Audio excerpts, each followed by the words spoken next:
take on the darkness, stare down deceit. Murder in the headlines, justice in the beat. From cold case whispers to killers in disguise, we rip off the mask, expose all the lies. Facts like bullets we load and deliver. Truth cuts deep like a blade in a river. Corruption shakes when the mic goes live. We dig where others won't survive. Games rolling through the smoke. Truth hits hard, no time for a joke. Deceit, murder, we name every name. No restraint, no shame, just flame. Locked on the case, we investigate. This is 12 Gauge Investigative. Let's jump in. You'll ever need 12 Gauge Investigate. We make them bleed. No games, no censors, just truth. Justice is loud, and we're the sound. This is 12 Gauge Investigative.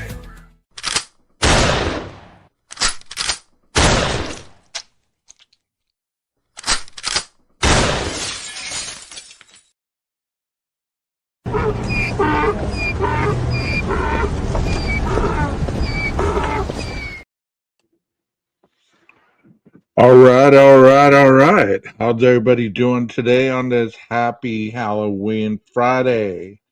Thank you so much for being here. If this is your first time catching it live, much appreciated that you are here and that you gave the channel a chance. My name is 12 Gauge, and this is my channel, 12 Gauge Investigative. Let me say hello to the mods. Thank you so much for being here today. And there's some of you that might be listening from work. Common sense. It's cool. Many of us do that. Many of us have done that. So I totally understand, appreciate you being here regardless. Anyways, I thought I'd get on here. I got off a little early, took a nap. It's been an interesting week. Nonetheless, one thing I do find myself doing is when I first get on here, I don't know if it's nervous energy or whatever, but I tend to rush the intro. And I've noticed that about myself lately, so I'm going to try to slow it down a little bit.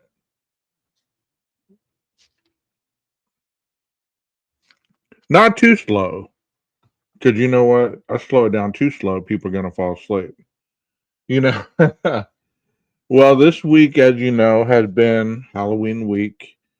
And if you've never, or if you have worked with children or young adults, you understand that the community tries to keep as much positivity regarding this holiday towards these individuals due to the fact it gives them something to do and something to look forward to. Well, this week was no different for us. We handed out candy last night. First responders handing out candy from 5:30 to 7:30. So we were able to do that. And it was quite entertaining. We had more of a showing last year and the year before. I guess because it was a more condensed area, so therefore you're able to have everybody in the same location. So it went well nonetheless. We did see a lot of interesting costumes. I don't know if anybody is heading out to pass out candy tonight or if you're taking your grandchildren or your children out to get candy, or if you even still trust to go about the masses to get candy out of the society. So I like this. I like these two right here. No, you'll never see a 30-minute intro. I hate those long intros. It makes me forget to come back. Yeah, I agree. I mean, I just start talking really fast and then I'm like, okay, let's get to it. And I give nobody really a chance to get in here because I don't know how quick or how much of a lag you guys are having due to whenever the lives are, but on Monday we have a new router coming, so hopefully that helps if the lag is too much. And it shall help with me getting booted like I was, which I find interesting. Hasn't happened recently, as I knock on wood, right? Well, let me continue with what I was saying. This has a little bit to do with true crime because I don't know if you remember back in the day, whenever you used to go and get candy from door to door, at times you were told, let us check the candy before you eat it because, back in the day, they were putting razor blades and they were putting, stuff in the candy and people were getting hurt from it. So there's always been a little bit of caution, but a lot of kids never waited for their parents to go through their candy. I mean, you could have sliced your tongue up, you wouldn't have said nothing. Went in, washed your mouth out and kept eating. You would have blamed it on mom's fried chicken or something. Your chicken grease, your chicken batter cut my mouth up.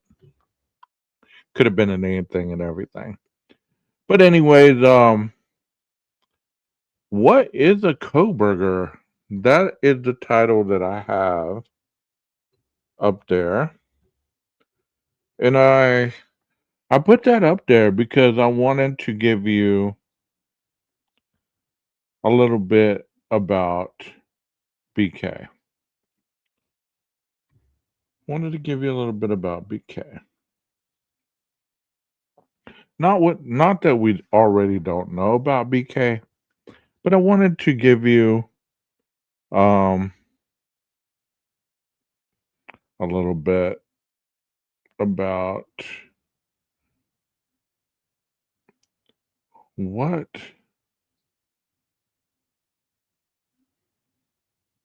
is a Kohberger. And like most of the time when I get on here, a lot of this is not pre-recorded. It's not really um it's nothing that I get on here and I'm ready to just jump into it, okay? So let's read this. I found that this was interesting, okay? And I'm gonna go with it because it's a written form. It's not a video. It's not anything like that. So I'm gonna read it with you, and I hope that you enjoy a little bit of it. And we're gonna continue to deep dive into that. Um, yeah. Before we do, I'm gonna comment on this. Yeah, my boss and I were talking about the mask that we used to. You couldn't see out of them. You couldn't you couldn't breathe out of them, and you damn sure cut your lip off on the plastic. You know what I mean? Which was terrible. You're right on point with that.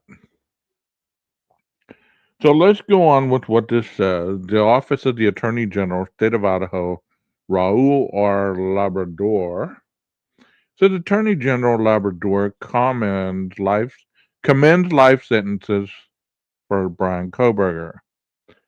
And this was a press release on July 23rd, 2025. A lot of people have gone through the documents, myself, along with a lot of other creators have done that. And I've even broken that down for my audiences. But this surely will be a lot easier to understand because it is in the written lingo. Okay, it says Idaho Attorney General Raul Labrador issued the following statement after Ada County District Judge Stephen Hippler sentenced Brian Kohberger to 4 consecutive fixed life sentences for the 2022 murders of Madison, Kaylee, Xana, and Ethan. Kohberger also received an additional fixed 10-year sentence for burglary, stemming from his unlawful entry into the student's home with the intent to kill. The 4 life sentences imposed by Judge Hippler are all fixed terms and will run consecutively, so we've known that. It also goes on to say the Office of the Attorney General supported Latah County's prosecution for more than 2 years through a formal cooperation agreement. Under the agreement, Latah County Prosecutor Bill Thompson retained full authority over the case, including plea negotiations, while the state provided legal resources that came in the form of pretrial litigation conducted by 3 Deputy Attorney General Jeff Nye, Chief of Criminal Law Division Ingrid Beatty, Lead Deputy Attorney General and Special Prosecutions and Madison Gurley, the current Lead Deputy Attorney General who replaced Beatty when he became the Senior Chief Deputy in the Canyon County Prosecutor's Office. This was a statement. It says, our hearts are with the victims and their families. While no sentence can bring full justice to this kind of evil, today's sentence ensures that Brian Kohberger will never see the outside of a prison and will never again harm innocent families, said Attorney General Labrador. So let me let me ask you a question, okay? This is the Attorney General issuing the statement. For all the individuals that don't believe that this man is guilty due to the fact that he did stand up and say I or yes, and that he wasn't coerced, he wasn't promised anything, all that, blah, blah, blah. And this man right here surely would have investigated to make sure before he wrote anything of the fact, I would believe. Okay, so it says our hearts are with the victims and their families. While no sentence can bring full justice to this kind of evil, today's sentence ensures that Brian Kohberger will never see the outside of a prison and will never again harm innocent families, said the Attorney General Labrador. Under Idaho law, the fixed prison sentences mean Kohberger will never be eligible for parole. I'm especially grateful to Prosecutor Bill Thompson and my criminal division chief, Jeff Nye, whose leadership, judgment, and timeless effort brought this case to a conclusion. Their team served the state of Idaho with distinction, and our families and the public are safer because of their hard work. The Attorney General's attorneys focused on key legal briefing and argument to give Latah County prosecutors the ability to concentrate on discovery and to prepare for trial. The Deputy Attorney General protected the grand jury indictment from dismissal. They fended off more than a dozen motions challenging the death penalty and defended law enforcement's use of investigative genealogy. So let me highlight that for those in the back. They protected the grand jury indictment from dismissal. So let's go back to the grand jury indictment for a minute.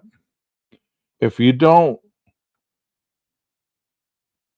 remember what the grand jury indictment was for, the grand jury indictment was an indictment for the individual to go to trial on the charge of quadruple murder and burglary. So this states that the Attorney General protected the grand jury indictment from dismissal, meaning that based on the evidence that they saw, that they heard, they protected it from being tampered with, from it being not in a way presented where he would not be indicted. They fended off more than a dozen motions challenging the death penalty. and defended law enforcement's use of investigative genetic genealogy. So, as you can see here, it was done in a sense where it wasn't done just as quickly as people believe it to be.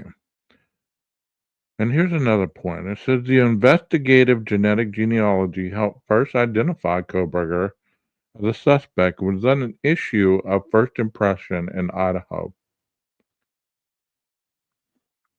After extensive briefing and argument, Judge Hippler ruled that law enforcement's use of the technique did not violate Kohberger's constitutional rights, because that's what was being argued in most of the motions, that his rights were being violated. In essence, Kohberger will spend the rest of his life behind bars and will be housed at the Idaho Maximum Institution in Kuna, Idaho.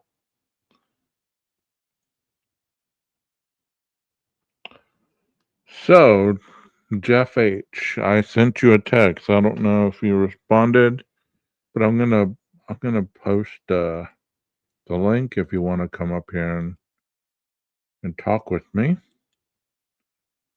I haven't had you on panel in a while. So this goes along with the Attorney General's discussing what went on throughout the beginning portions of the case, on through the case, and even after case. So this says Brian Kohberger left behind far more DNA than previously known. So let's talk about this. Like I said, I haven't went through these documents or these web pages or anything like that. I'm just presenting them firsthand, first serve. Take it as you want. If you think it's fluff or you think it's not valid and mainstream media are all liars, then that's your opinion. I'm just presenting it. I didn't write it. The genetic genealogist working on the University of Idaho student murders case found hundreds of times more DNA than a typical case as they raced to solve the quadruple stabbing, which rocked the college town in Moscow, Idaho, as well as the nation as a whole. It was a catastrophic deal, said David Middleman, the author, founder, and CEO whose work generated lead that helped authorities track Kohberger from a DNA sample he left on a K-bar knife sheath discarded at the crime scene. That's why the defense didn't want to talk about it. That's an interesting statement, is it not? Is it not an interesting statement right here? And once again, I didn't write this, so you can leave and be mad or whatever, but don't be mad at me. You don't have to leave because you don't agree. I would rather you stay and discuss this stuff with me than burn off and, not have a conversation. Hold on a second, Jeff. I'm putting a camera slot for you. Haven't had a guest up here in a while. You do have like a fan blowing or something like that? Yep, I sure do. Okay. That's my only fan. Let me move this toward the top. Or let me just change the thing that way. I don't have to worry about it. I'll put us on the bottom of the screen. How about that? Even though In little tiny circles. Yeah, little bitty tiny circles. How you doing, 12?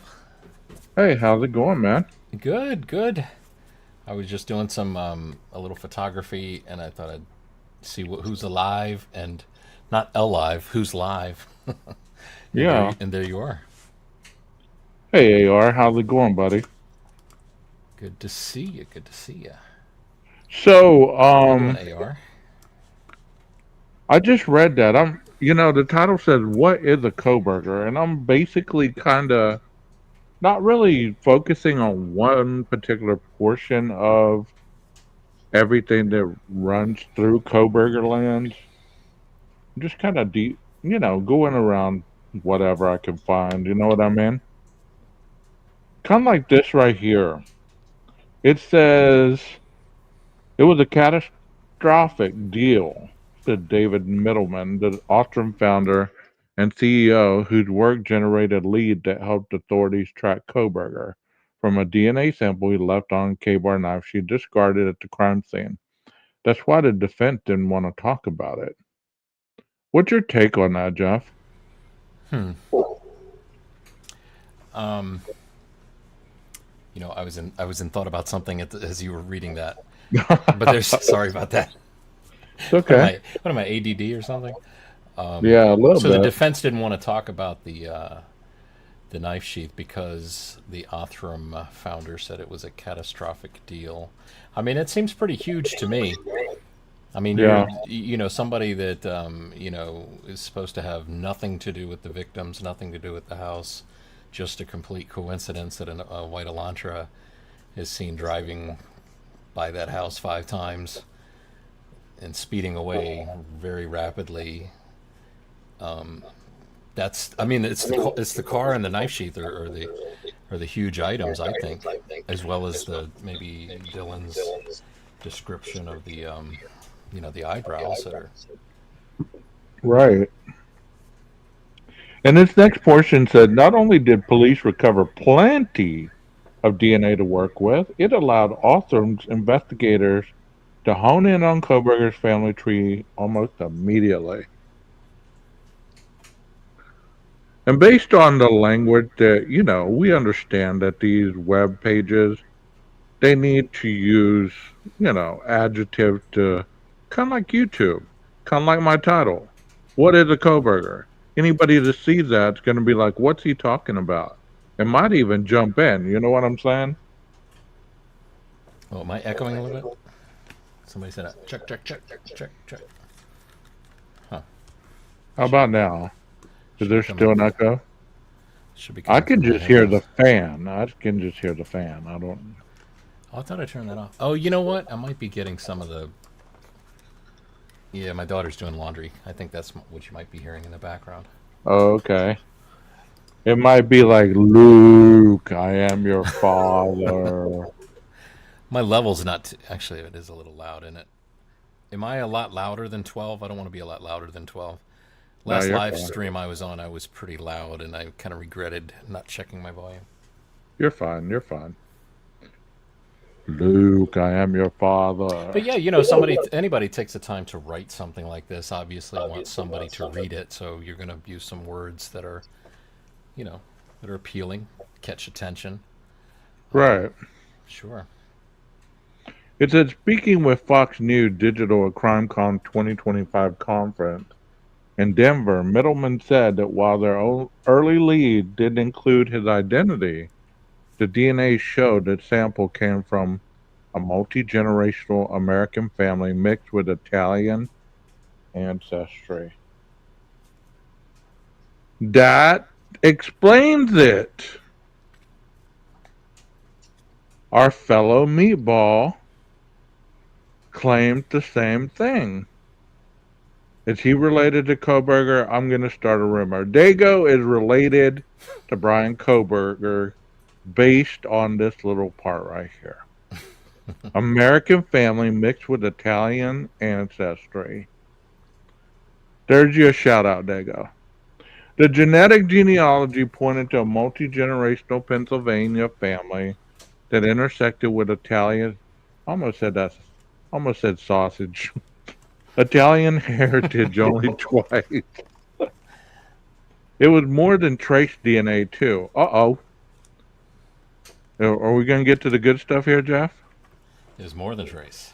More than trace. How many times have we heard it just been trace DNA? A multitude, right? The DNA evidence was amazing. There was tons of DNA, by the way.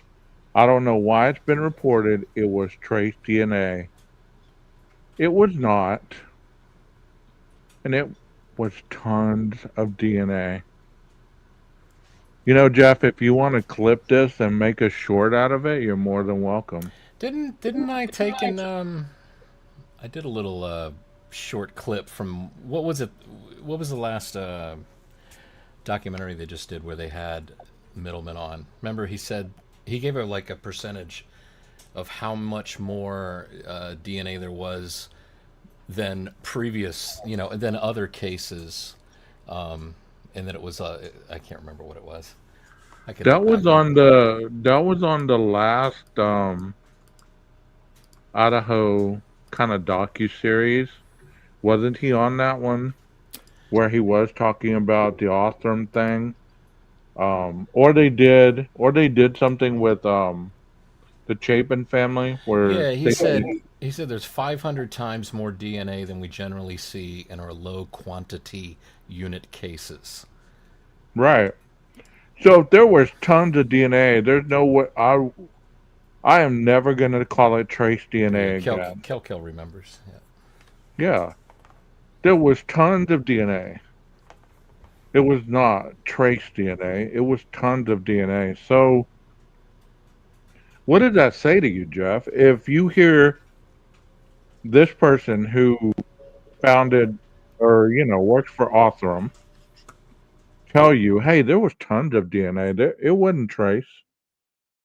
What would that tell you? Right. How would you interpret that? How did he? What was the very last thing he said? He said something like, "I don't know why it's being reported that it was trace." He said there was tons of DNA. By the way, I don't know why it's been Yeah, reported. It was trace and that just DNA. shows you that we have a choice in I guess who we believe, right? So there's those that are reporting that it was just trace, and I would imagine that there's some that it's like, well, that fits my narrative, that fits what I want to believe, so I'm going to Hmm. listen to those people. But I mean, I'm sorry, but this guy's pretty close to as close as you can get to the actual thing we're talking about. So, Right. what do you do? Just to would you just Do you ignore him? discount You him? know. Yeah, he's like doesn't know what he's talking about. What? I don't think so. I mean, this kind of tells me a lot. There was certainly in the quality of the DNA. There was certainty in the quality of the DNA. There was certainty in the analysis, and there was certainty there was more than enough information in that family tree to get to a person, he said. This is interesting to me right now because other than that docu-series, I haven't really heard about this. Usually when it's reported as junk science or they sped up and they increased the DNA size whenever they shipped it from Otham to the FBI and things like that. And as we're seeing right now, that's not true. Wasn't that whole size issue? I think even Anne agreed, right? Didn't she say it was a text file? It wasn't the actual like that the DNA sample grew. It was a text file, which Yes. I mean I'm not going to sit here and claim to be an expert on it, but if that text file contains just notes and documentation of those that handled it or dealt with it, of course it's going to grow. The file size is going to grow every time somebody types a new entry into it. Right. So I think Right. it's a little dishonest if anybody would try to make it look nefarious, like the DNA grew. Well, okay, you're not really representing it correctly. If my understanding is correct, I mean, if I'm not correct, let me know. Right. But that's how I kind of understood it. It says separately, police have identified a suspect vehicle, just like what you just said, a white Hyundai Elantra, just like the one Kohberger drove.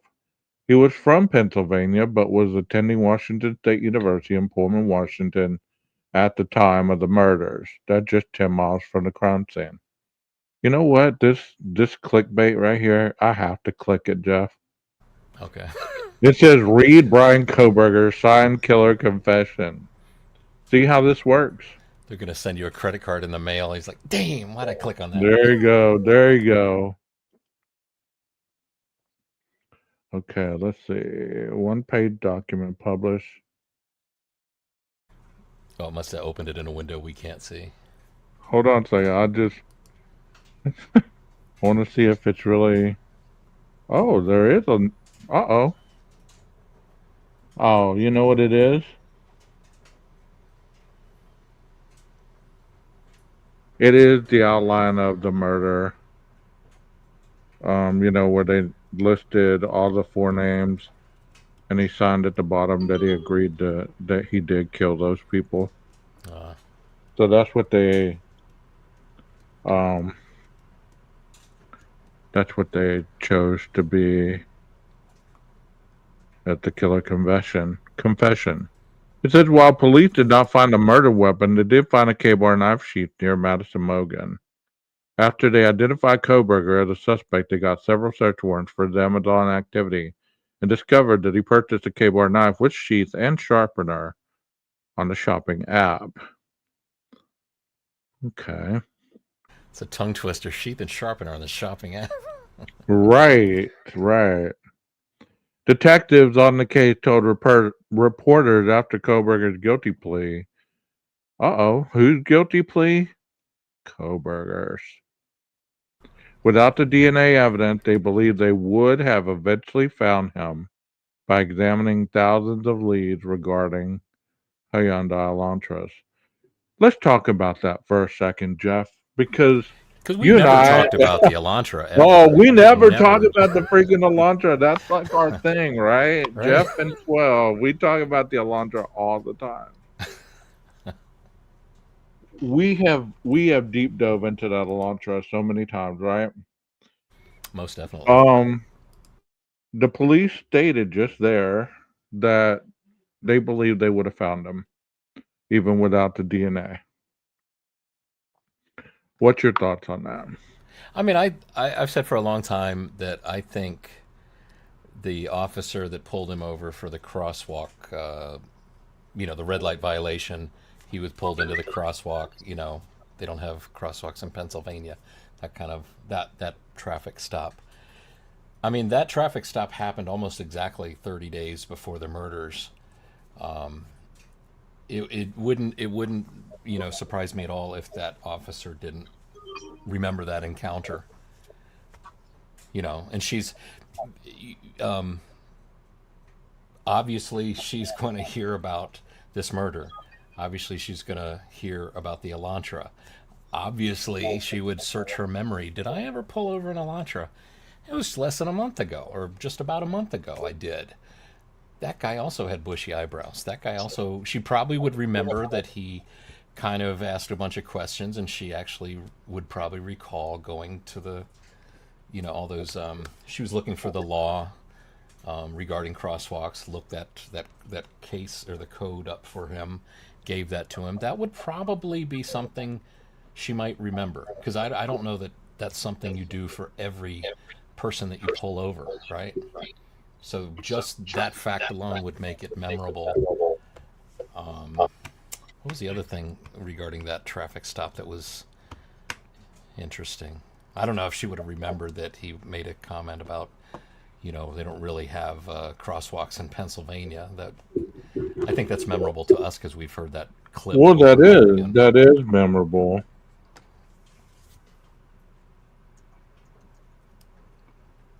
Keep going. But yeah, so I think that's memorable. I think in the PCA, it's that traffic stop is even mentioned. She's not mentioned by name. Part of me wonders if she wasn't involved with, she was a WSU officer, right? So she Right. maybe she mentioned something. It was the other officer, the guy who found the car in the parking lot, Brian's car in the parking lot. That was mentioned in the PCA. The guy, I forget his name. I think it starts with a W. So maybe they felt like, well, there's no need to put both her name and his name.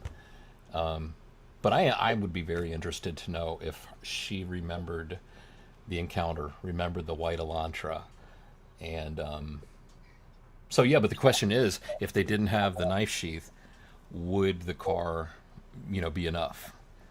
Right. It says, although police recovered an ample sample, wow, from the snap on the sheath, Kohberger's DNA wasn't in the government's combined DNA index system, or CODIS, because he hadn't been implicated in prior crimes, and we know that. So, I mean, the fact that he wasn't in CODIS wasn't a big deal. You wouldn't have found him. He'd never been convicted of any crimes that would have led them to put him in the criminal database. So let's continue to read about the investigative genealogy. Then I'm going to take and look at that Molly video that Kels was talking about here in a little bit. It Hey, said the Mama. investigative genetic genealogy helped investigators find him with this sample anyway. And it turned out to be a key part of their case. Jeff Nye, chief of the criminal division at the Idaho Attorney General's office, who was tasked with arguing in court against Kohberger's attempt to have the evidence tossed, told Fox News Digital last month that everything hinged on his performance in court that day. Wow. So I believe that based on this statement right here, had he not done the job he did on that argument, they might have got that tossed.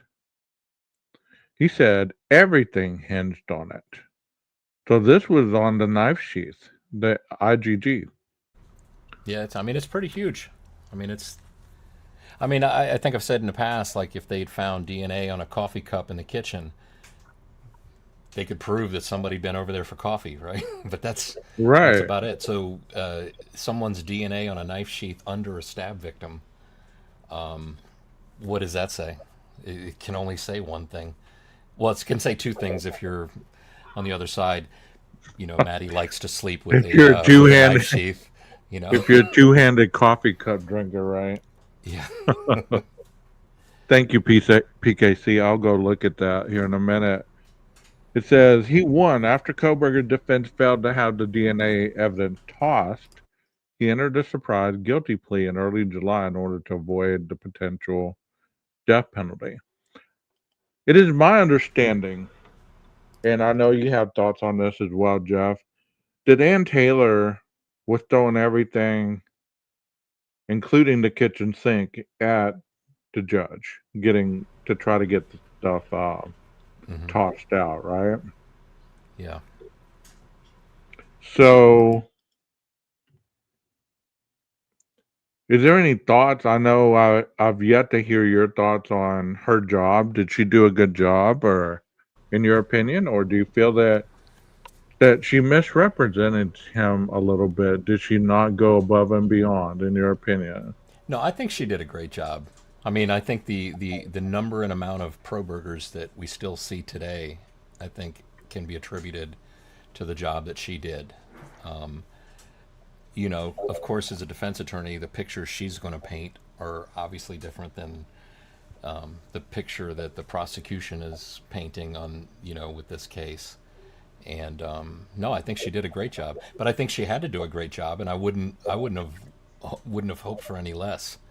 Because if she'd done a terrible job, then he could easily just go for an appeal and say, you know, he wasn't satisfied with his counsel. And so, which I think is what I would imagine. I can't imagine being a defense attorney, but if your job is to get a not guilty out of, you know, the court system, out of the trial system, whether your client is guilty or innocent, the thing that probably allows you to sleep at night, especially if you know that the person did it, is it's part of the process. It's the right thing to do. That, you know, we all have rights, even those that may have done something awful. They have their day in court. They're innocent until proven guilty in a court of law. It's part of the process. It's noble. We all should agree, and I think we do, that it's an important part. We wouldn't want that to be, you know. So yeah, so I think she did a great job. I think she, you know, it's very interesting that I would have loved to hear some kind of like press conference after it all, just to say like how do you sum it up? What's the last word that you have to say? But Right, it seems right, like she's standing silent now. They've reversed roles. Well, they're both very silent, right. I guess. I mean, we know he Like can I've say yes. always, like I've always contended. Was this a perfect case? No, it wasn't. I've never contended it. Everything was perfect from beginning to end. There was mistakes, I'm sure. There was mistakes made by the prosecution. There were mistakes made by the defense. But I believe, all in all, that everybody involved were consistent enough with the law. And let me say that again, consistent enough with the law, of their understanding with the law, that they give this man a fair trial. And that's what they were all looking for, to maintain the integrity of this case, so this man could have a fair trial. Well, he was given all the opportunity leading to that trial. So, in my opinion or belief system, he got a fair shake at everything that was either presented to the court, or what he heard the prosecution stating against him leading up to the plea. He had to have felt overwhelmed, or that he could not win, because the death penalty, I don't know about you, Jeff, but if I had a death penalty facing me, that would be the only thing I'd be focused on. Let's get that death penalty removed. And that seemed to be like Anne's focus early on, right? I mean, I was beginning to think early on. It's like, wow, is she representing Brian, or is she like an activist for the whole Right, death penalty idea in our right. country? I thought this was a much bigger thing. Maybe she was stepping outside of you know, of the situation with just Brian's case. I mean, did you look at this kind of like a win and a loss situation? I mean, because I know a lot of people do look at it that way. Yeah, yeah. I They think look it's. at, go I ahead. I do think it's like the Gonsalves family obviously don't see this probably as an eye for an eye. You know, the punishment doesn't fit the crime. As far as they're concerned, I'm sure they see it as he chose the moment that four hearts would stop beating. And it's got to be really infuriating to them to see him then get a plea deal where he's actually making the decision to keep his heart beating even longer than they would have probably thought should happen. So that seems very unfair. But I kind of understand why Bill Thompson saw this as the best solution, because it it gets the next best thing, I guess, to what the Gonsalves would have wanted. It's forever, I would assume, Right, unless there's a right. loophole that, and if there is a loophole, I don't know that Brian knows of it. Maybe he could be hoping for it, perhaps, but I think it seems like it's a forever kind of thing, and I can understand why Bill Thompson wouldn't want him to really say Brian to say much on it at all. He could say one sentence that they're not prepared for or think they would ever even have thought of. He could say one sentence and it could really just throw a wrench in the whole thing. It's like, wait a minute, this was all, we were going down the plea deal. And then you said that one thing, which now we can't do that. So I can understand. It's like, okay, you know, it's almost like when you sell a car and it's like the deal's done. And it's like, do you really want Right. to go on talking about the Don't say any. car? And Don't say anything. They've signed the yeah, paperwork. Let them go, and then we can your neighbor talk. walks up and it's like, hey, is that volume knob still scratchy when you adjust the volume on their car radio? Shut up, man. You know, Yeah, you just ruined the deal's deal done. for me. Thanks, man. Yeah. Well, whoa, we got large right there. Let's go back to that one. How one other question, Jeff, and I'm glad that you have a little time to spend up here with me today. It's been a long time. Yeah. Too long. Too long. I have a question about the restitution.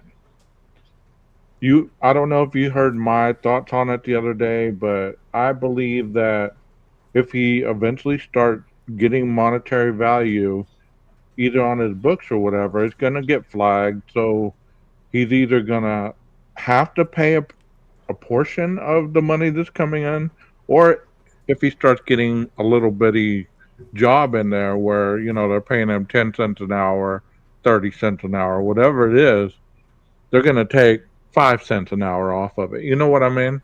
Right, right. What do you believe on that aspect of him trying to fight for him not having to pay anything due to the GoFundMe pages the Well, family's made? I mean, it sure seems to me that it says, I mean, he answered yes to a lot of questions that were, are you saying you're guilty because you are guilty? Did you enter the house with this intent? Yes. So I think it's safe to say that from that, as far as I'm sitting here, he's the one who did it.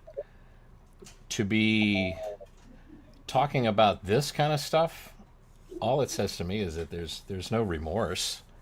There's no, there's none whatsoever.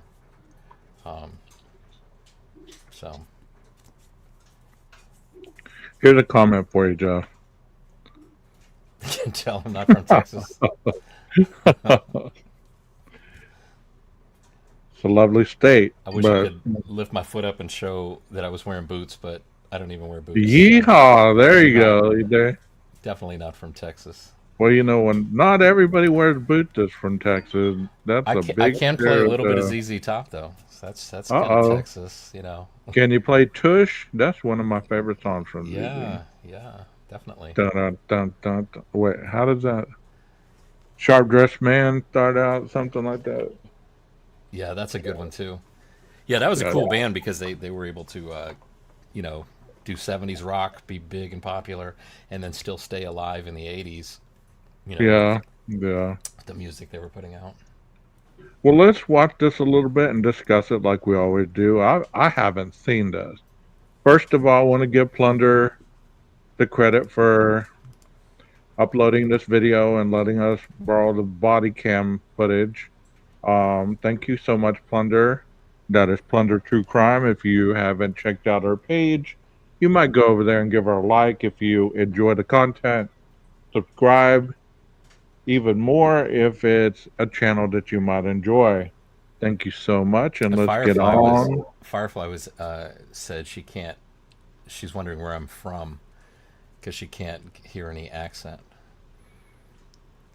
But now I do have some friends that down near the border where I'm from. You know, they go up to the 7-Eleven. You know, get Jeff that gives from you Ohio. no. I do have family in Ohio, but I'm not from Jeff Ohio. is from Ohio. He No, just does not want to admit it. Any guesses? I do, you know, every now and then, and even in chats, I will say y'all. So that could be a clue. Y'all. Yeah. What's up, y'all? I'll say Georgia. Georgia.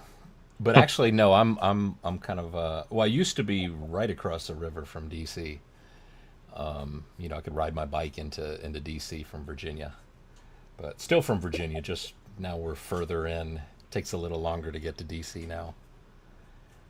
We got more trees and we can see some deer in the backyard every now and then, which is kind of cool. Cool. Only deer you saw back when we lived near DC was ones that got hit by cars. So A deer. DEAR. a deer, yeah. Actually, I hit a deer. I used to drive a Mazda Miata, just a little, you know, 2-seater, and I hit a deer in that thing. And I am so glad that the deer went over the hood and off to the right to the passenger side, because if that deer had come straight on back, you know, I probably wouldn't be here. I had the top down and everything. He would have been right in there with me in the passenger car. I would be like, "What? You want me to change the radio for you? What do deer? What do deer like to listen to?" Well, I'll change it. Somebody says Kansas. Kansas, no. PNW. I can click my heels together. Maybe I'll go there. I mean, there's no place like home. No place like home. Indiana. No. We played Tush on And slow ride before our ball games. Okay. No, I'm a Virginia dude. Virginia. Well, let's get on with the show. Let's get on with the video. See what It's funny because Molly has to say. I haven't seen this. Have you seen this? I just little bits and pieces of it, and I got so frustrated with how bad the audio was. I don't know if Plunder maybe improved it, but it was so hard to hear anything. Yeah, I hate these. The audio is terrible in these interrogation rooms. They need a sound guy for sure And because I any think the mic is in the camera, and the camera is on a yeah, table all the way over here. I mean, no, the camera's in the corner and it's covered by a protector, like a dark protector. So no, I think that's this is a body cam sitting on a table that's oh yeah, across from him. I don't think this okay. is a. Well, I don't know. You probably tell at the very beginning. I don't know if it moves around like he's placing it, but I've always heard the general rule with a microphone is you do the hang loose sign that like beachgoers in California would do. That's the distance that you should be to your microphone, right? In general basic rule.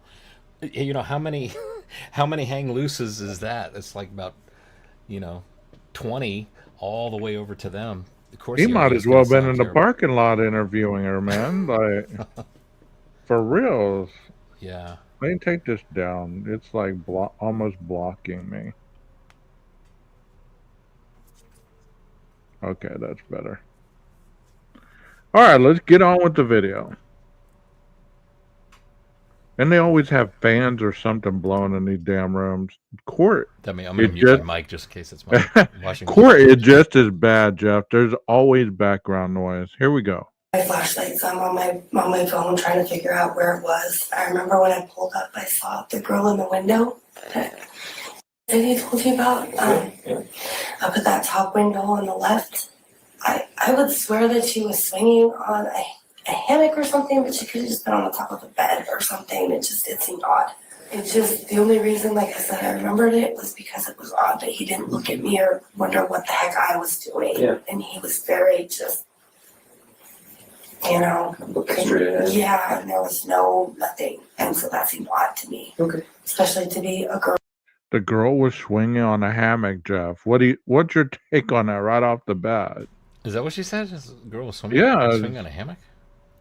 she thought the girl was swinging on a hammock. This is pretty good audio now, and Yeah. maybe it's headphones, but also to have the hopefully it's accurate. And this is the part where a dog came into the. This is where the canine came to That- sniff for cocaine. That's what not a Labradoodle. That's a German Shepherd.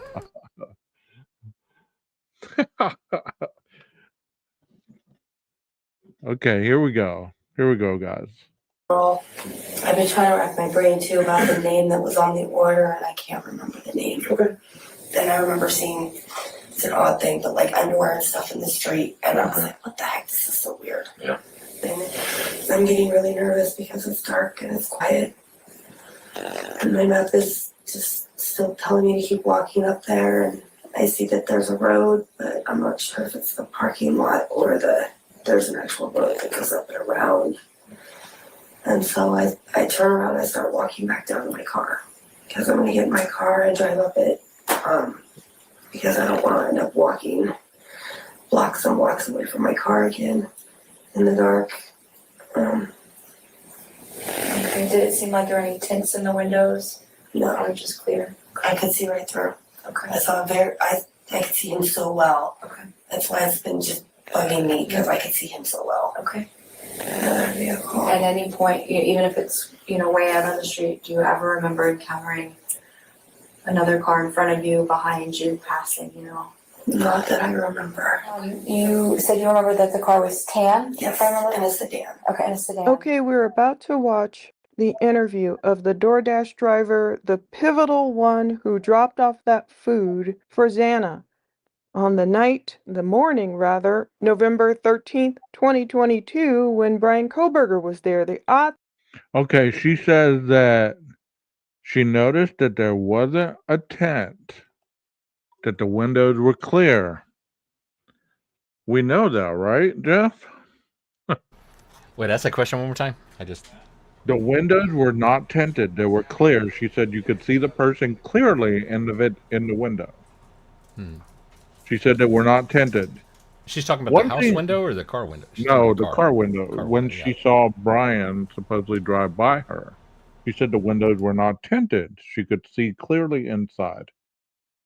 This woman saw a lot in a short period of time. I mean, imagine delivering food, Jeff, and not realizing that what you're viewing could later be a witness to a quadruple homicide. I mean, that's a lot to Right. take in right there. I would think too. If I mean, I'm a guy, and if I'm doing DoorDash at 4 a.m., I'm probably going to notice other cars or people just for my own safety. So I'm sure. What do you call it when your head's on a swivel? So she's like paying attention to anybody around. It's kind of a bizarre coincidence that you heard my dog bark. You can Hmm. use that to compare what does it sound like legitimately when a dog reacts to a DoorDash, because that's what just happened. That's what just happened. My daughter ordered DoorDash and he heard it. So there you go. That's what it sounds like when a dog responds to a DoorDash delivery.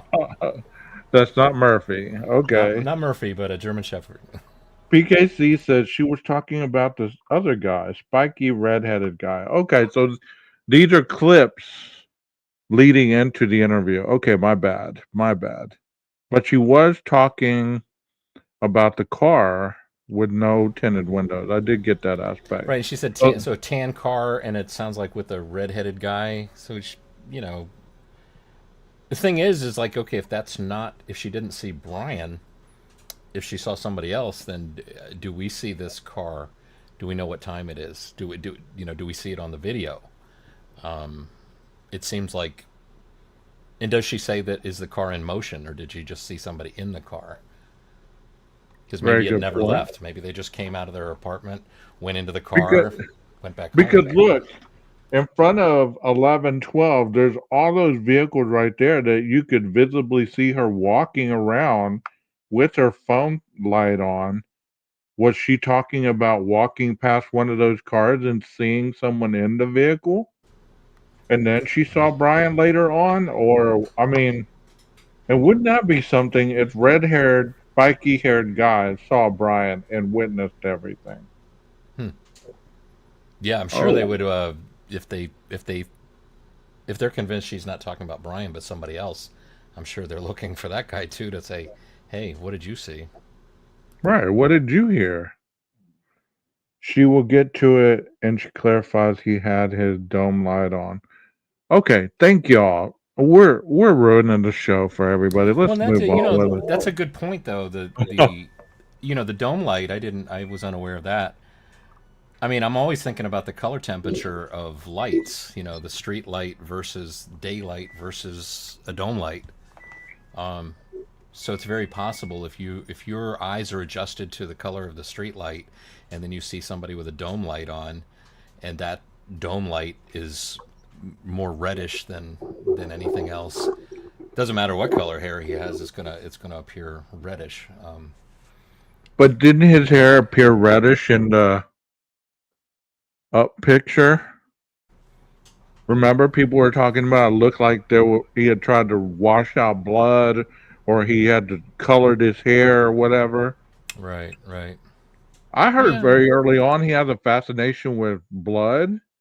He's like fascinated with it. Like I don't put it past him. I mean, not to go home with blood in his hair, but I don't go past him to dye his hair red. I mean, to make it look like blood. I mean, I know that's out there. That's far fetched. That's my own thoughts. But I heard that very early Well, kind on. of like the shooter at the Batman movie, because Yes, his hair was bright orange, wasn't it? yes, yes. I mean, I heard very early on that Brian had an obsession with blood. So let's get on with the interview. View of the DoorDash driver, the pivotal one who dropped off that food for Xana on the morning rather, November 13th, 2022, when Brian Kohberger was there. The odd thing is, just like the documents state, this woman pretty much did not see Brian Kohberger like she thought she saw. She will describe a different person with spiky kind of reddish blonde hair, but it's not Brian Kohberger. It's going to be a long interview. They're trying to get her to remember things. She will talk about the girl in the window, and I hear her talking about the sisters, but she says a girl has dark hair. She thought the girl was on a trampoline or something. She kept ducking down. I believe she was talking about Xana, but who knows? It's a confusing interview. So, despite all of this woman's later protests that she saw Brian, that she parked right next to him, in this particular interview, she does not mention a guy fitting Brian's description at all. This interview is from November 23rd, 2022. It's pretty long, confusing. I tried to enhance the voice as best I could, but it does say in the document, subsequent investigation of video footage and cell data showed this tan sedan that she's going to talk about, the one she saw, was likely a light-colored SUV which left the area. It says, moreover, it doesn't appear this DoorDash driver saw the white Elantra Brian was driving basically at any point at her time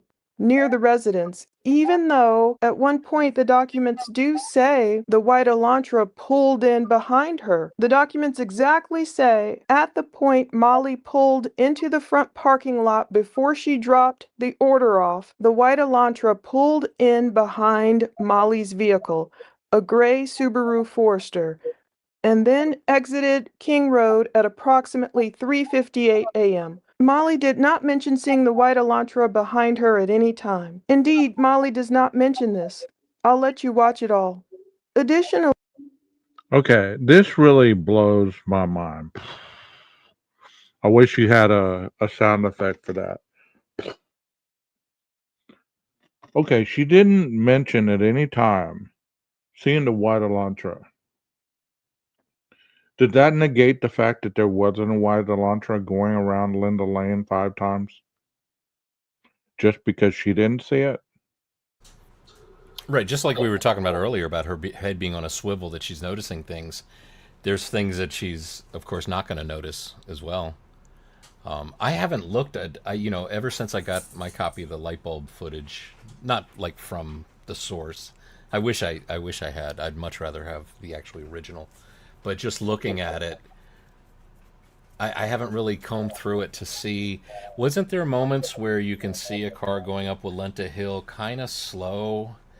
And I always was wondering if is that him going up the hill trying to get a glimpse of, kind of keep an eye on this DoorDash driver, like, will this person just leave so I can do what I came here to do?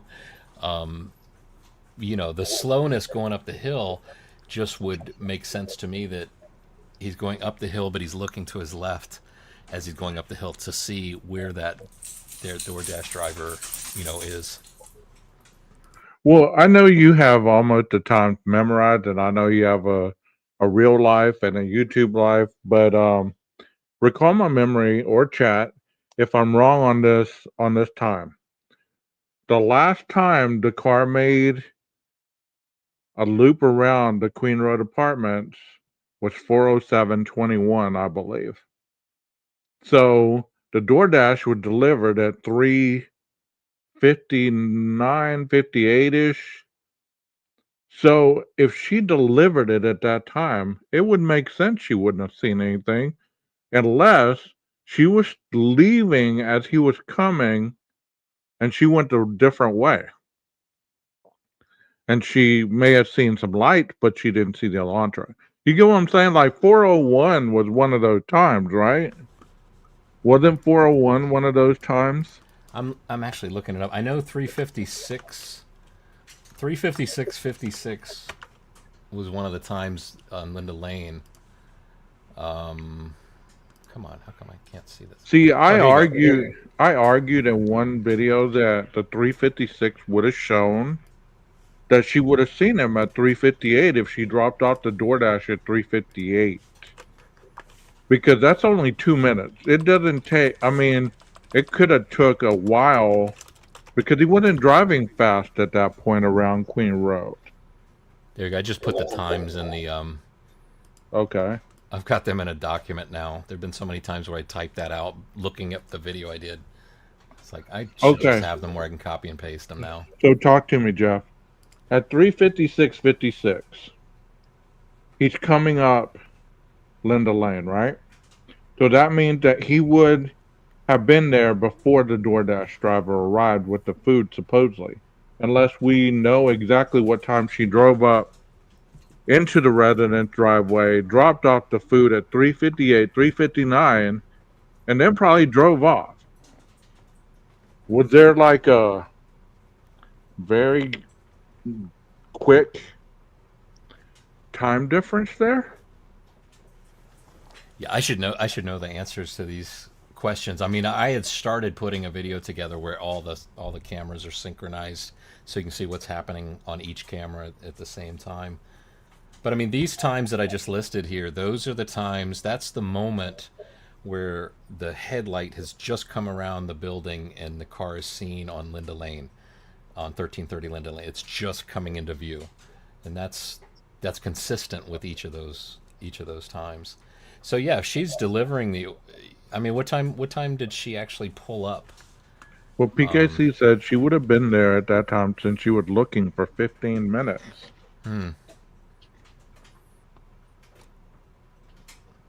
So if her SUV was in the driveway, I can't find my damn light bulb I cable wonder what footage. time she pulled off. I mean, there's a video that shows all that, but I can't. I'm not even gonna try to look for that.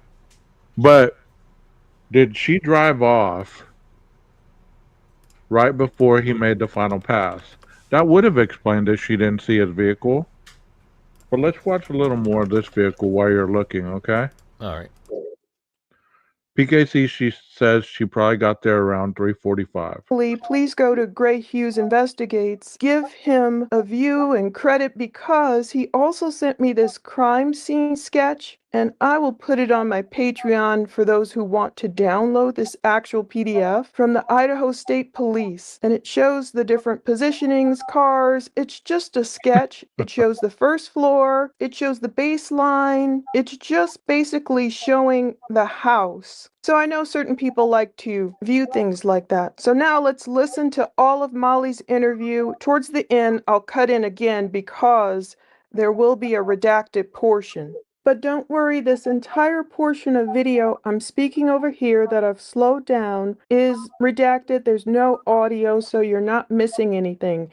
But you will see the detectives really prompting Molly, trying to go through this memory exercise. They are very patient with her. They listen to a lot of her trauma and everything that goes on as a DoorDash driver. Now, why didn't she see Brian if he pulled in right behind her? Well, she was there for like 15 whole minutes trying to find the 1122 King Road address. Rightly so, some people are asking if Molly messaged Xana at all. Now, I don't know if the order went through on Xana's phone or technically Ethan's phone. You know how your DoorDash driver can message you through the app. If Molly was lost, as she will describe, and her dog is with her in this interview, you'll hear him start to cry. She's going to talk about not finding that address for 15 whole minutes, worrying about the food getting cold, and I wonder if she messaged Xana or Ethan at all, whoever put in the order, to ask them, "Where's your house? I can't find you." Normally, Dashers are good about that kind of stuff. So, it's a lot. Okay. Very quickly before we start up, they have said 3:45 she got there, 4:01 she drove off. So, based on your times, and these are the times: 3:30, 55, 3:39, 06, 3:56, 56, 4:05, 31, and 4:07, 28. So if she supposedly drove off at 4:01, he passed by at 3:56. Yeah, I found the footage, although it's got Gray's logo in the bottom right corner, and I know Yeah. he's not a fan of mine. So I'd hate to like Yeah, harm your I don't think stream he's a based on. fan of mine either, even though I've never done anything to him. Yeah. But maybe we can find that footage somewhere else and show it some other time. But Yeah. think about that 356. I was holding true to everything I believed that she would have seen him. But you see, But she's in now, the street. She's walking in the street looking at the street sign, I guess the intersection at 351:40. So almost 352. So 4 minutes later, let me Brian drives see. by. So, okay, so she starts to walk back towards, like, I guess where her vehicle is, or, out of sight. 350, 352, she kind of, we lose sight of her. Okay, then that car right there must be her leaving at 3:53, 15 seconds. Let me see. Was Firefly said she leaves at 4:01. Well, there's a car driving by at 3:53. Let me see if I can figure out if that's Okay, does it look like an SUV? a little bit hard to tell. Let me zoom in. I'll play this. Can you put it on the thing? Because it'll probably driving everybody nuts. I'll let you control it. Yeah. Go ahead and share it. Okay, let me open it in quick time. We'll get back to the interview, guys. You know how we do when we get together. This probably, hopefully, won't be a 10-hour live, but you know. Okay, share screen. Kathy, if you're watching, I'm sorry. It's my fault. Yeah, I'm supposed to be working on something, but I did take a little break. I worked very hard on it last night. All right, so you should have it backstage now. Okay. All right, so there's your timestamp. Do you see my mouse pointer when I do it this way too? Yeah. Okay, yeah. So I see it. here's Molly right there. Some people were talking about too, like, did she say that she had the dog with her? I mean, That's what Plunder just said. it's really hard to see you can see, this is a perfect example of video compression. See how it's creating new pixels as she's moving? Now that she's still, it's much sharper because it doesn't have to recreate these same pixels. The frame before is the same as the next frame. Now she's moving. Now the frames are new. Now they're different. Now it looks like crap. That's the unfortunate thing about compressed video. Okay, so that's 352. She's out of frame. I'm just going to go slowly forward. Okay, here comes a vehicle at 353. You can't tell one way or the other. That's a different type vehicle. By the way, this is Greg Q. This footage, it's not mine. So, giving him credit for the video. Gray, if you're watching or listening, thank you so much for allowing us to have the privilege to use your video. Let me see if I can go frame by frame. It looks like It looks like an little SUV. taller. Yeah. It looks like a spaceship. Yeah, that's a different type vehicle for sure. All right, so then according to the Linda Lane camera at 1330, he is over there 3 minutes from now, right? So it was 3:56:56. See if we can see which way she went. Ah, there's a car coming in from the hill, Walenta Hill. Yeah, there it is. So are they crossing? Well, I don't see. She must have taken a right on Taylor because Yeah. she didn't go up Walenta. Yeah, she didn't go that. So Brian, assuming this is Brian coming in here, lucked out. He's coming in hot. Or is that somebody else? Did he not come into the neighborhood here? Okay, let me move it. Okay, maybe that wasn't him. Hold on a second. I got Pause too it. excited. I'm taking my 12 down. There you go. My bad. Thank you. Are you hearing sound too? Not the too video? much. No. I hear like a I think whistle. you only get sound when you show a YouTube YouTube video. Oh. All right, so that no telling who that car was that came down Walenta Hill. Then So did that car keep going or did it stop must somewhere? have. I mean, yeah, it could have. It didn't come up. It didn't come up King. That's for sure. Okay. Let me speed it up just slightly until I see See, that's something. weird. The light just came on. Where? I wonder if she was saying that she thought that three house. See where those lights come on as you're moving those? Wait, The which house light? yeah, the Straight house ahead? straight ahead. Yeah, as Okay, the wait. Let car me. was going by, I'm gonna back up real slow. as the car was going by, unless I'm seeing things, these three lights went on. Okay, this is where the car comes down Walenta right here. I wonder if that's where she thought somebody was swinging on or laying on a hammock. Maybe she got the house confused.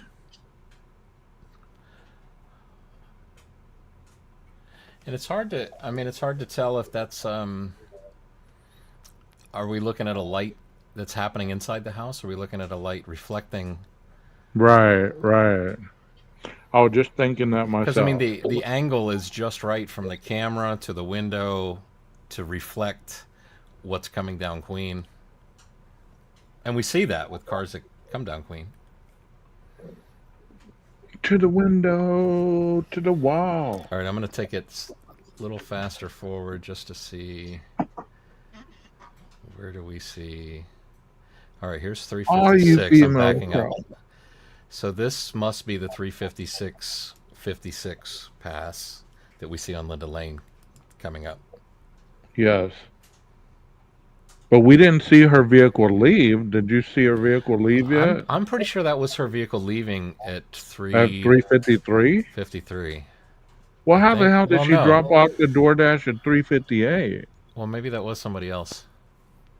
Yeah. I So I she mean, I think it's she would pretty have. clear. I've seen video of her car leaving, and I think it was clearer that it was a car See, like that's hers. why. So stop it right there, Okay. or go back a second, where he barely comes in. That's See, why it's there's so. there's Yeah, that right there, there's that right there. curve of the window right there on the bottom edge. That's why it's so freaking confusing. Is because she's saying one thing in this interview, and there's another being said. See, there's Like you, the shark fin antenna you can see on the top, and here's the line, the diagonal line that kind of goes along the edge of that's distinctly Elantra. That's the three things I'm looking for right there. This line along the edge of the car, the body molding, the curve of the side window as it hits the rear, the curve upward from the bottom edge, and the shark fin antenna. Because I mean, you're not going to be able to see too much more because of the headlight, right? right, right. But Jeff, let me ask you a question right quick. Hold on a second. Uh-huh. It's like if she delivers or drops off the food at 3:58, he's already coming by. She's there already. Whether she saw him or not is irrelevant at this point. They're just using her because she was at that location during the progression of one of the times that the car went by. I Right. know a lot of people want to make a big deal out of this, and for them it is probably a big deal, but what do you think? Do you think it is a big deal that she didn't happen to see this vehicle? Well, I Because mean, people will ask, why didn't she see it? Well, why right. never has an understanding Well, answer. also too, if you ask the question with hindsight, we all know that a murder is about to happen. So of course, with hindsight, we're like, well, if we could go in a time machine, we'd be noticing every little thing because we know something's about to happen. She has no clue that something like that's going to happen. Here's a question for you. How can we tell it's not the undercover car? Well, the undercover car at the back edge of the window, it goes straight, and then it cuts and angles up, almost as if they just chopped it off with a hacksaw.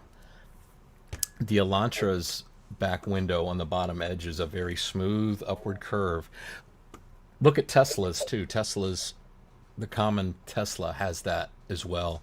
except that the Tesla in the middle of the car is very much taller. Like I always say, it looks like the car was designed for a basketball player because it's very tall in the middle. Yeah, Kind of like yeah. this similar way like a Volkswagen Beetle is very high in the middle, but this has I can definitely see the side molding. Wait, let me go frame by frame. It's easier. See Didn't we that have? side molding shadow right there. Actually, you know what? Did I send you a picture no, I put it on my channel. It was a car, an Elantra that was parked in a parking lot, and the sun was a Oh, certain angle. yeah, I don't know yeah. if you want to look at that. I mean, I think you see this line that I'm talking about on the side of the car that I think is distinctly Elantra. Let's let them just go to your page and look, Okay. okay? Because we're jumping around already. I mean, So do you want to continue on? Let's see what. So he's I'm just 356. confused at what she has said so far in this interview versus what the camera's saying. So the camera can't be lying, can it? No, I don't think so. And I think the chances that this light bulb camera that belongs to these people at this house and Kane's camera that belongs to him on 1330, and then the body cam Banfield footage that the car horn honks that you hear when you compare them between 1330 Linda Lane and their Banfield camera, it's only off by less than 1 second. I mean, everything is pretty synchronized with the times. I think you can trust them. In the documents too, didn't it list all the cameras and it listed if any The were time frame. off? There was some that were just off by a little bit, which is happens. So 356. Here he is. He comes in, drives by. I'm just scrolling with my mouse a little to go a little faster. Okay, there's the headlights. That's what they see in the upper left, right? Right. So let's look at 350. So 356 and 56 seconds is where he first comes around the corner on Linda Lane. So that's Yes. happening right now. Yes. He's coming around. He's cutting through that parking lot. His headlights are probably hitting that fence on 1330 right now. He's coming around the building, kind of making a U-turn. We should see headlights up in the upper left, I think. That would make sense because he's gone around the other long Queen Road apartment building. And this wasn't the time when he made the 3-point turn, correct? That was at 401. 405. 405? Okay. Yeah. So here's headlights you can see hitting that building. That's where Jack D lives, right? Isn't that the Jack D house? I Yes. think. So the headlights hit there. I'm assuming it looked like is he what now? Is he on the side street next to the murder house?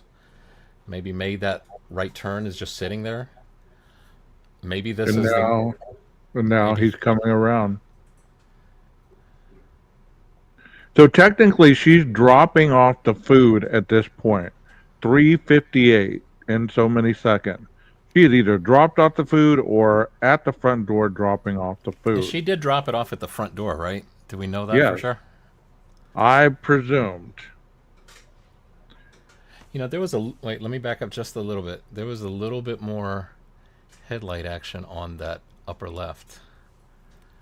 357. I see it. You see it, right? I did see it. It's up there by that house you're talking about, right? Yeah, I think it's coming up. Or did I miss it? There, right there.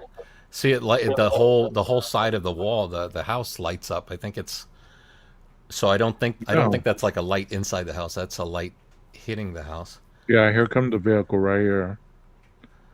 So at 3:58:23, is that the Elantra? Yeah, That is not the SUV. let me back that up and see if we can see the distinct Elantra markings, or at least that convince me. Let's see. Well, look, if she just dropped off the food, there's no reason why she wouldn't have noticed this car creeping by.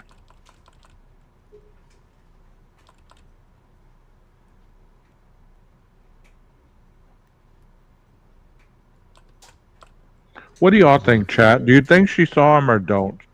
Don't you think she saw him?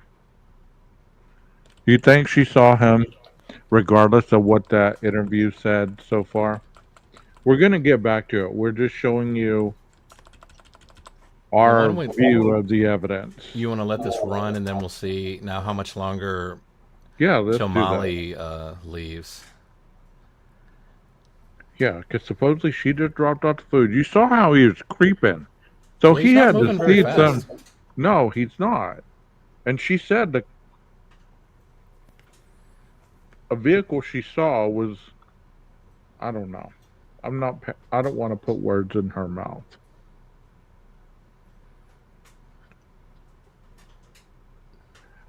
The only Here thing goes that up. Here goes I up go Lenta. with, the only thing that I don't, Very I slow up would, with Lenta. Look at that. yeah, That is look at very that. slow. That He's makes me think he's watching looking for, over. yeah, he's watching for those taillights. And he's Still, still up that there. is Look at that. very slow. That's a slow pass up a hill. Rewind that. I've never That's noticed very that. different from 420 when he's hauling ass. Okay, I'm gonna back it up a little bit. Okay, here it comes. But if she didn't see him, she had to have heard his tires crackling on that gravel, on that road. Because every car that went by that house, based on this camera that we do hear stuff, you hear either the squealing, look at that, or you hear the crackling of the gravel. Although I would speculate that what we're hearing on the camera is a little over exaggerated from what you might hear in reality.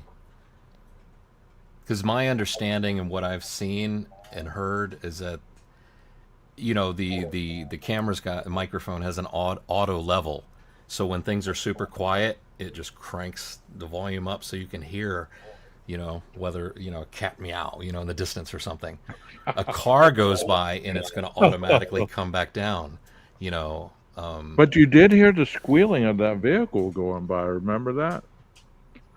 You heard when he backed up and then he took off. Yeah. His car squeals. Not that I heard it. Talking about earlier, or you talking about 420?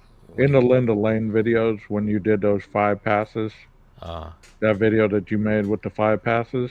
Right. You just actually hard to know. Now here he comes back at 4:00. Well, I'm assuming he's coming back. It's a car coming back. So what 356? What was the next time after 356? 401. 401. Let me see.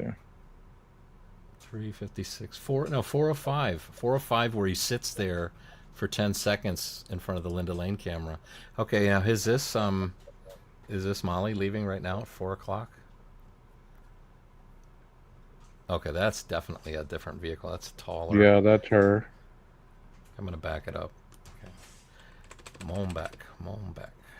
I should have starred this damn. No, I can't find it. Okay, yeah, that looks like an SUV, mini, what do you call it? Well, SUV, soccer mom van. Yeah, I did star it. It's very tall. Here are the times right here. All right, so she's leaving at 4. Wait, now how much sooner was he coming down that hill, if that's assuming that's him? And is he coming down the hill at that super slow rate that he went up the hill? He's still kind of slow. It's at 4:00. There he is right there. I'm wondering if he sees her car coming and just kind of sits over there at the corner, before getting onto Taylor. Lets her leave. What time does she leave? It's coming right up right now. It's like less than a minute that he's up on the hill and she's leaving. There she goes. There she is. Okay.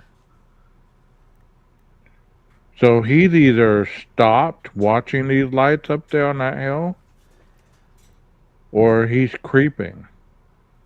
Now the other thing that I don't know if the 1320 Linda Lane camera has 4 a.m., but if he did make the right, kept on down Taylor, he would have been seen on Taylor. See, she made a right. She didn't go left. If she went left, she would have seen him.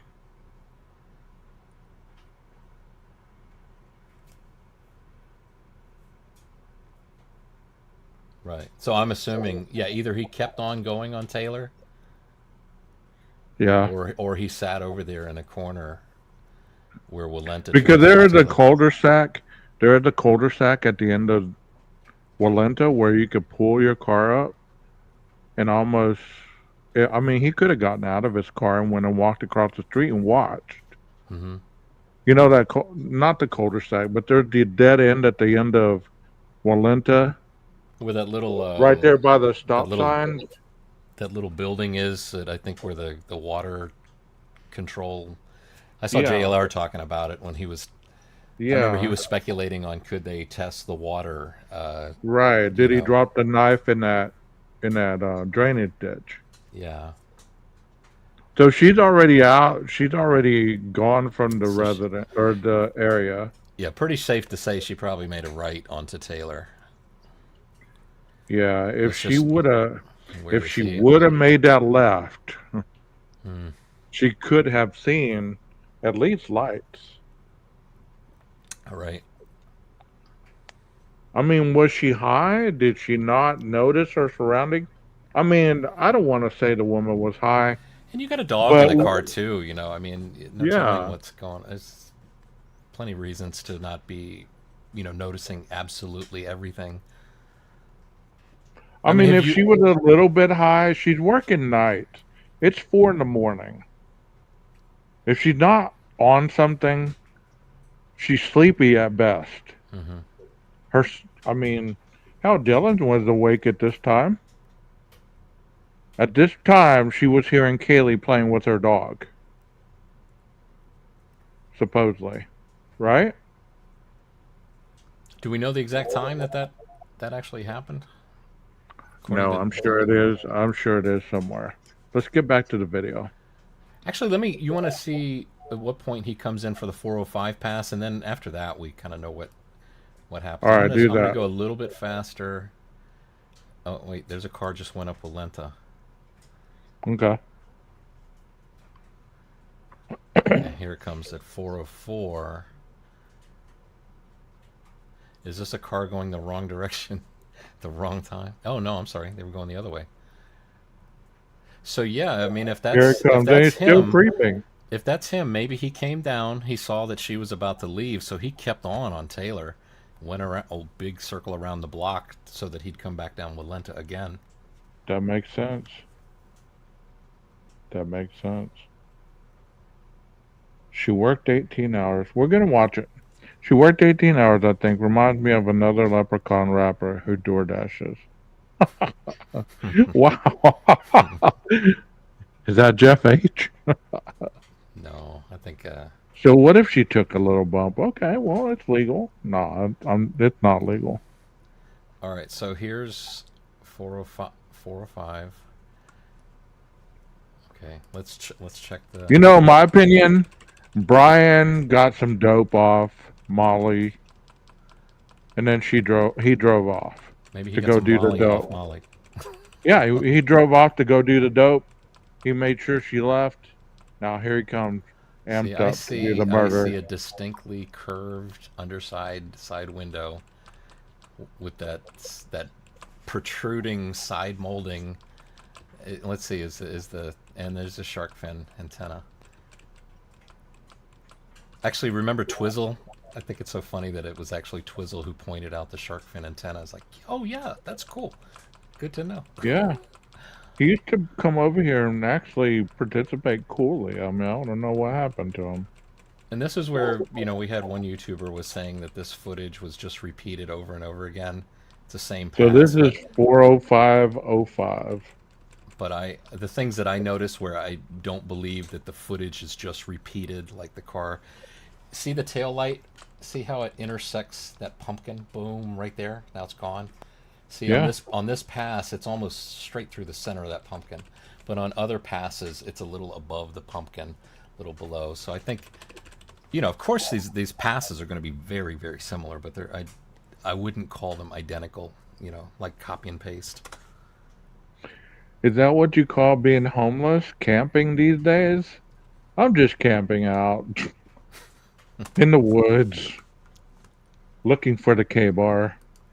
So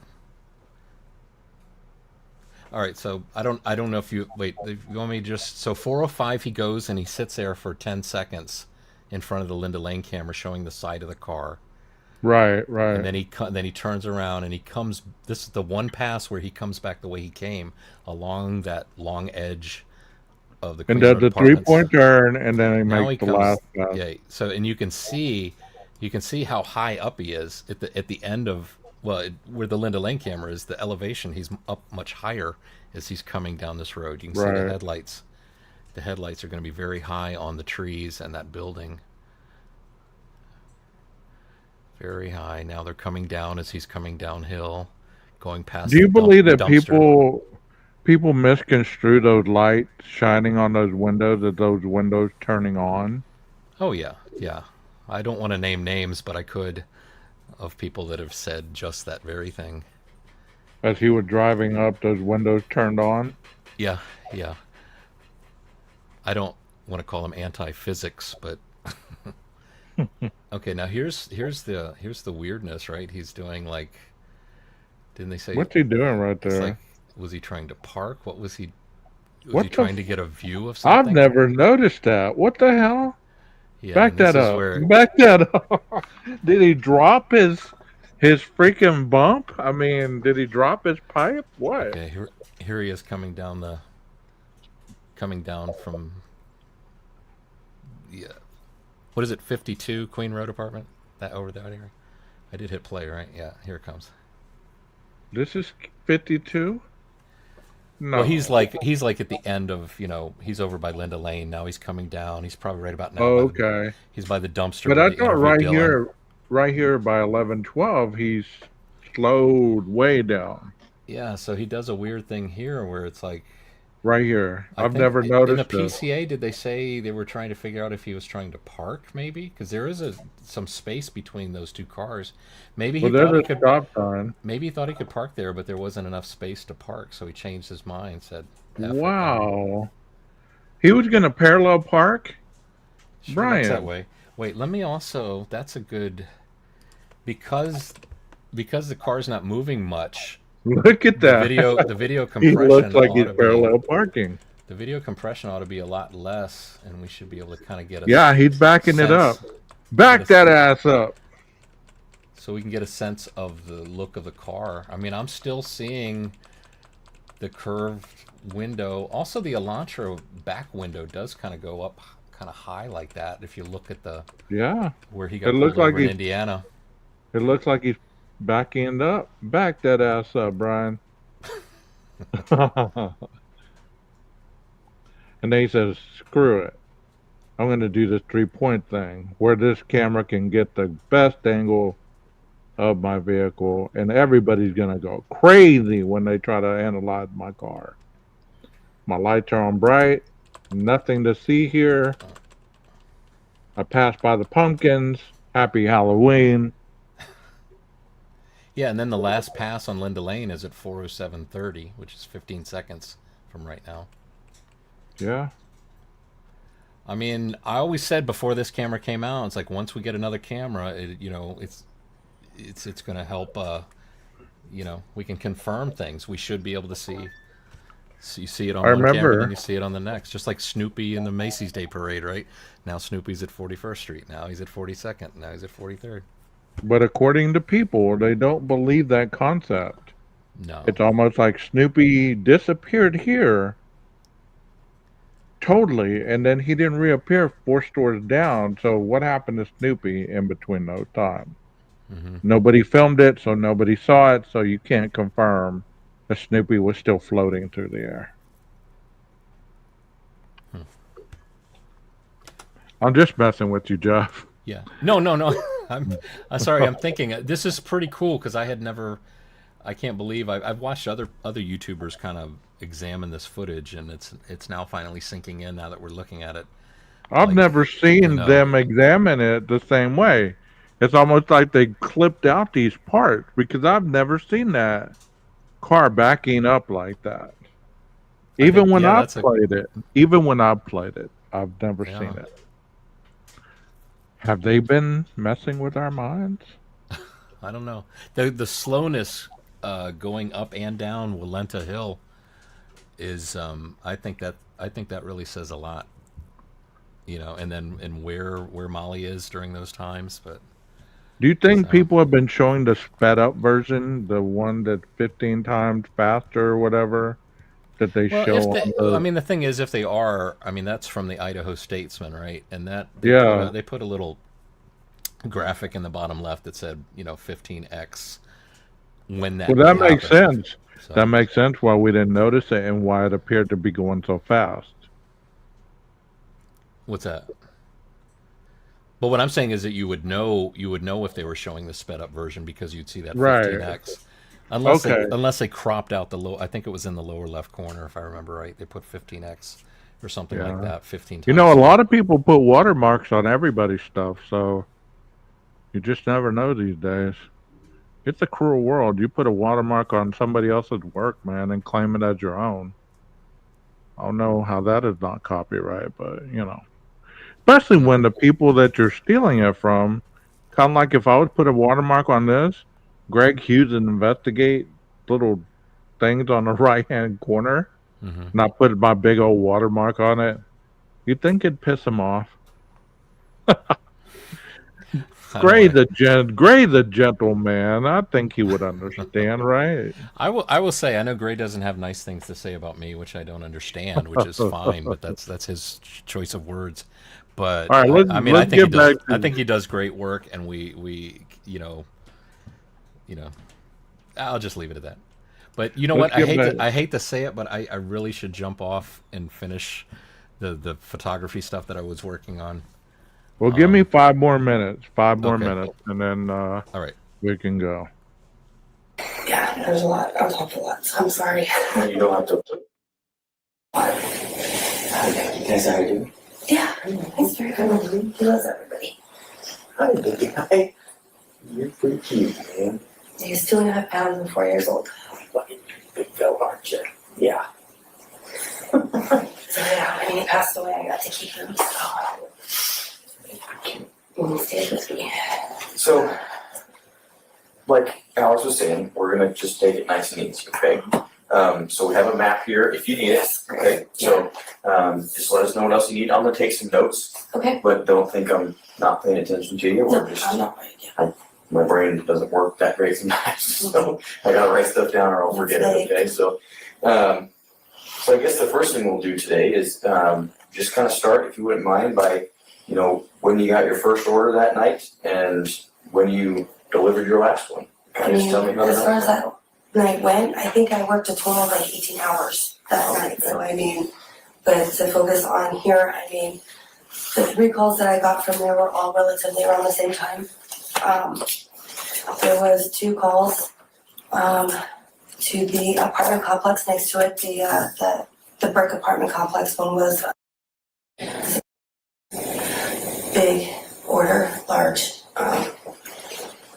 It's a weird name too. He put down a strange name. I can't even remember what it was, but it was. Some people like to play with the names when they make orders, and it was definitely one of those. Somebody screwed around, David. Of course. Yeah. They were all Jack in the Box orders too, because at that time nothing's open but Jack in the Box around here. The other one that I did was I think it. I'm trying to remember, but same thing. That apartment. It was in the center section. By the time I got to that, the one that we're here for, it was my last last call for that night, or for that pretty much evening. In fact, when I got back from to Jack in the Box that night, they thought I wasn't coming back and had thrown away the orders. They had to remake my orders so I could deliver them because they didn't think I was coming back. Yeah. They thought I just wait for the night. Gotcha. Have you been there at night at that house? Yes, I have. Yep. Okay, so you know that the number for the house is right there under the light, and it's very hard to see at night. That was probably my biggest problem, was trying to find the number. I didn't actually realize that I was there. Yeah. Which is why I was probably there for about 15 minutes. And my clock, or my map on my phone that tells me where to go, kept telling me to go up and around. Oh, yeah. Instead of, I actually initially pulled and parked up right there, parked right in front, but I didn't see the number, so I didn't know, and my map kept telling me to go up and around, and in there. I kind of walked around with my flashlights on my phone trying to figure out where it was. I remember when I pulled up, I saw the girl in the window that he told you about, up at that top window on the left.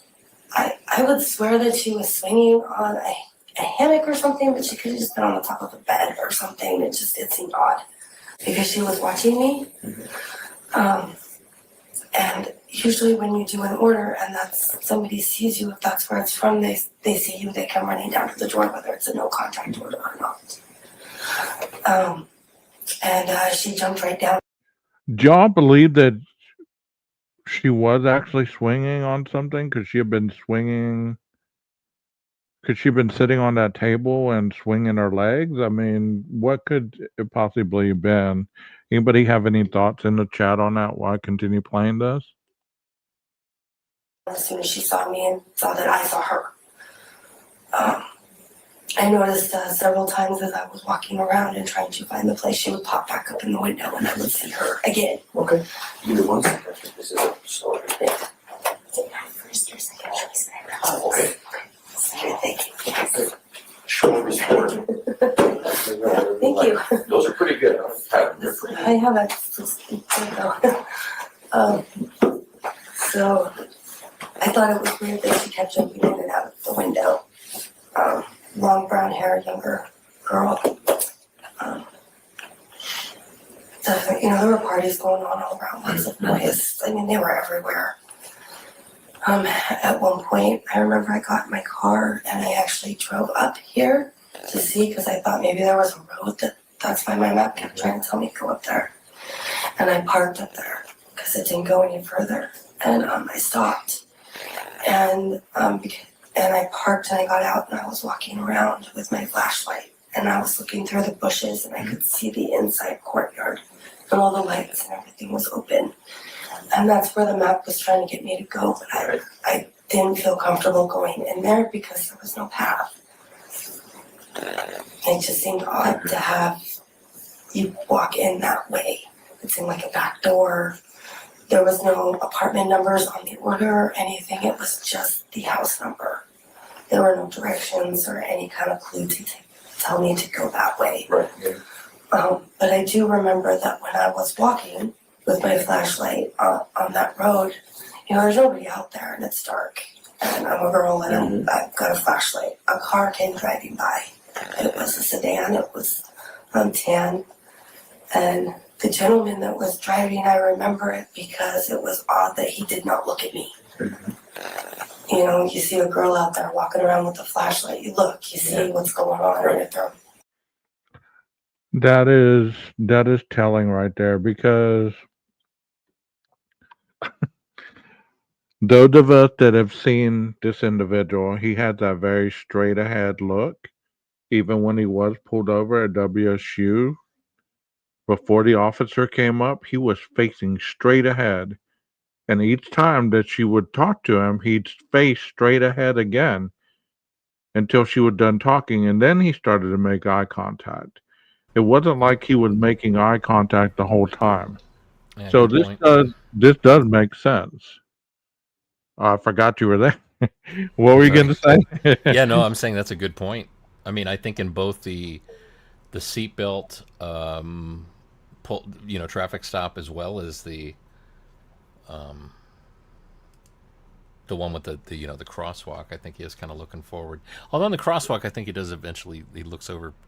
Yeah, he does. Eventually, but well, it's interesting too. It's like, okay, so she saw a sedan, and we just looked at the footage. We saw, her in the street. We saw when she left, and we saw the only other car that I saw looked like an Elantra to me. So, I think it's safe to say that and she said she saw him drive by, right? Yes, and he didn't make eye contact. He was staring straight ahead. But she did actually use the words where she saw him driving. She didn't remember where earlier we were talking about. Did she see him in a parked car? Right there it says, and the gentleman that was driving, because he did not look at me. You see what's going on I don't know what's going on in the throat. Hold on, let's keep going, Jeff. You know, you see a girl out there walking around with a flashlight, you look, you see what's going on, and if they're nothing, just completely zoned and out of it, almost. And that's why I thought it was odd that he just drove by me. There was He no was stopping speaking. or Drove by anything. me. There you go. And I eventually walked back up to my car, got my car, drove down, and I was like, this has got to be the house, the way the numbers are going. And so I pulled into the drive in there, and that's when I noticed that the light had been blocking the numbers. And so I jumped out of the car and I put the bag by the door because, I mean, I guess it is apartments now, it's coming out, but there was nothing to tell me that that was apartments and it needed to be directed at a certain place, so I just left it at the door and snapped a picture, and then I left. And I mean, I was there probably, I'd say 15 minutes. It was a while of me walking around. Too bad she wasn't mindful enough to snap a picture of that sedan. You know what I mean? We always look back in hindsight. Too bad Bethany didn't look out the window and film the car going by. Too bad Dylan didn't film him walking out the back door. You know, any of this stuff. Hey, I have a shot of the 1122 house at night. Do you think what she's describing is the light was blocking the number? I don't know if you can see it on this. Okay, Could she go have been ahead. talking about? Could she have been talking about that the light, you know, it's underneath the number, so the light isn't cast on the number. It's actually, you know, it's under the, you know, it's under the ledge. I don't know. She said the light blind. I mean, it hid the number, so I could see not being able to see that from from the road, especially in pitch dark. Yeah, this Like you picture were looks like saying, it's taken with there's a little bit of daylight in the sky. I mean, you can actually see it in the sky. So yeah, you said yourself, you know, when your eyes are adjusting to light and it's completely dark, you go from dark to light. It takes you a little while to adjust to be able to see very fine details. yeah, does that make it bigger? There you go. I mean, so technically, this could have been the image that she saw, other than the light in the background through the tree. That would have been darker. And do you think it was Xana's window that she saw she said she saw a brunette, like Xana's bedroom window? I think I noticed she said the window on the right. Okay, that would be Xana's bedroom, right? Yeah. Makes sense. I mean, Xana's looking out for a DoorDash or expecting a DoorDash.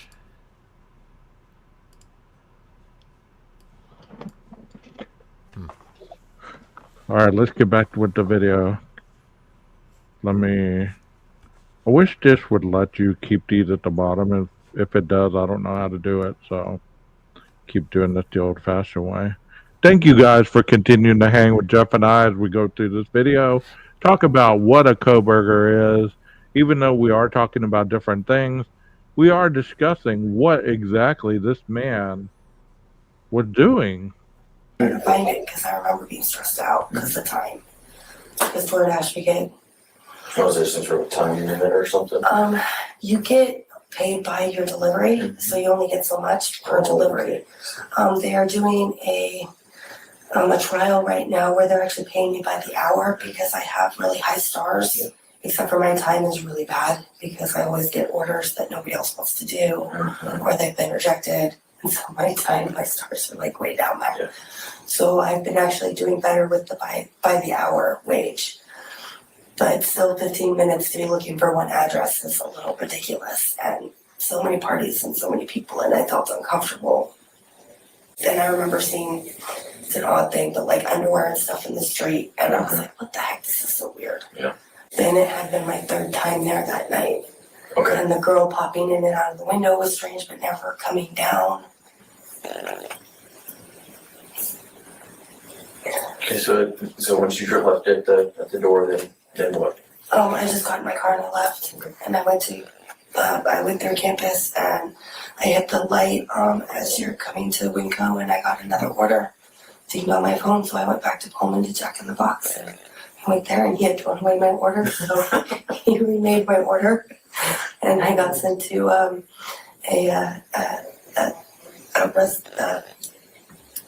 dorm in Pullman. It was my last delivery to Moscow, actually. Okay. So it was those 3 ones. They were just like bang, bang, bang. That little bit of time, I was there so many times, just back and forth. It was double orders, 2 every time. Yeah. Okay. One of them I actually delivered to an apartment, and this one here. Yeah. And so. Yeah, there's also, that is quite the party spot down there. Especially those Yeah, buildings right I there, those are noticed. super. Yeah, I was really. It's interesting. She mentioned the panties in the road. We have seen that. And we have talked about that. That is wild that she mentioned that because that is true. We have seen that with our own eyes on photos that we have, zoomed in on. Yeah. What do you think, Joe? Wait, I just stepped away from the mic. What did she Oh, mention? the underwear in the road. Oh, right. Was it just one pair of underwear, or did she mention more than one? No, she said underwear. I'm getting an echo. Oh, that's because I'm no longer using my headphones. That's all. Oh, Because there were parties here, down here. They were just everywhere. There was so much noise, so much music, and it was so loud. Yeah, all football games, I think, probably helped. Yeah, it usually does. So I'm just gonna kind of go back to something here real quick. First of all, you said you work about 18 hours. Is that Yeah. normal for you? When I get going like that, Mhm. yeah, I Yeah. will. Okay. I'll clock in and clock out. And DoorDash is pretty. I think the reason I like it, I just started doing it recently because I have a hard time with my history. Mm-hmm. I can clock in and clock out as I want. I don't have to schedule. I don't have to keep to things. If something comes up, I'm not going to lose my job because I don't make my shift. Yeah. And so when I get going and things are going good for the night, I'll just keep going. Yeah. Now, I'm just kind of familiar with how it works, but, and I'm just, anything else, so, do you make like, on a good night, like on this night, do you make, what, a couple $100? Something like that? It depends because of gas. Because you have to pay for your gas. Of course. And then you're eating too and munching. And so Yeah. honestly, it was a good night and I made good money that night. I could probably look it up and tell you how much I made that I'm night not worried about altogether. But when you're talking about gas in my car, my tires were not so great, and I was having issues with my tires. And I guess my front alignment was out, so my Subaru that normally gets 25, 26 miles to a gallon is actually down to 17. So I do not make as much as I usually do, Gotcha. which is probably why I was pushing it even longer because, I was trying to make bill money. I gotcha, okay. So how long, you said you just started, how long you been? I actually hired on with them probably about a year ago, Okay. but I actually didn't start dashing. It took me a really long time. Probably 6 months ago before I actually signed on and started doing Actually it. doing it. Yeah, and actually when I came on to do this, I had actually just taken about a month and a half off and not dashed for a little bit. Okay. My boyfriend Jimmy, he wanted me to take some time off. I also take care of my special needs brother. I've been taking care of him for about 18 years now. He's mild retardation. And my eldest son, he recently left and it was not on good terms. He kind of left in the middle of the night, and so that's been a battle. And then his dad moved in, and then he passed away in my bathroom. And then my daughter actually, she was 15 at the time. She got really close with one of his friends, and they were taking me to court and deeming me unfit and saying a lot of stuff about me. And I haven't seen her about 2 years now. man, she is going through the business for sure. This lady had a lot going on. And for people to drag her through the mud, that is terrible, man. So it's been a lot on me. Absolutely. And I've also been taking care of my husband's best friend who was causing a lot of problems for me, and I was losing my home. And he actually just, I stayed at my boyfriend's house, and he actually sold stuff in my house, and now I have somebody squatting in my house that I'm not even happy with there, and they've destroyed my house, and I have to go get them out and fix it. And so it's a lot of stuff, and he wanted me to just, it's like, you've been through enough, you've had too much going on, you need to just. Absolutely. He's like, I work good, I can make the bills, just stay home and rest. Yeah. So I actually just had been working for the last, I think, week or two, not much. Yeah. Coming back on from that. I think that's a wise choice. I mean, it's just from talking to you, you've been through more than most people should ever have to, for sure. It sounds like you go kind of above and beyond to take care of other people too, which I is try to. Yeah. I don't want people to have to go through stuff that I've gone through. for sure. Yeah, absolutely. Make things easier for them. So kind of going back to when you delivered, can you kind of, I was kind of watching you, but can you kind of just show me your path as best you remember? I pulled up right here, right by the dumpster there. That's where I initially parked. Gotcha. And sitting there looking around and trying to find things. I remember I got out and I walked partway up and looked up here up this pathway, the road there. And my map telling me to go up there. Yeah. I have a tendency to end up walking half a mile from my car because my map tells me to. So I didn't want to do that. I was tired. So I ended up turning around, coming back, getting in my car and driving up there and realized that the road didn't go any further. Thinking maybe it went around or something to get there. But my map just kept telling me to go in like right into the middle center courtyard. Yeah. And I thought that was just weird. And then walking back down, with my flashlight, which is when I saw the car, and still seeing again, there was no pathway. I was just double checking to make sure that I wasn't getting something wrong. So I don't mean to interrupt you. Yes, When you're back here looking around, can you kind of describe to me just what it looks like at that back patio? It's so dark, and in between the trees, you could just see like lights and like things were open. I want to say that it was like warm and inviting. It looked nice. It looked, Yeah. you could go back there, but I did not see a pathway that Right. made it so it was okay for me to walk in the back of somebody's yard. Yeah, So makes sense. I didn't. Okay. Okay, perfect. So then you started walking back down. I'm walking back down, and then I realized that I didn't miss something. I did not see a path. I was checking again, and so I drove back down again because I walked back up to get my car, and I drove back down, and I ended up pulling up into the drive, thinking maybe I could go around that way. Yeah. And I actually parked my car right kitty corner here because I saw the light. Finally, I could tell that the light was hiding the numbers on the house. And that's when I realized that that was the correct house and my map wasn't off. And that would be when I jumped out and I put the bag right there by the door and took the picture. And then I left because it was a no contact delivery. Oh, it was, okay. Yes, which means that I just take a picture, I send it, and I go. I don't wait for anybody, I don't look for anybody. Which I So, think is crazy. yeah.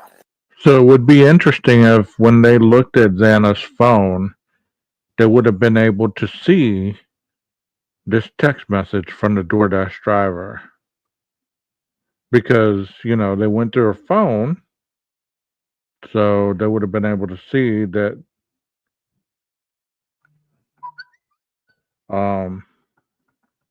she sent this. What do you think, Jeff?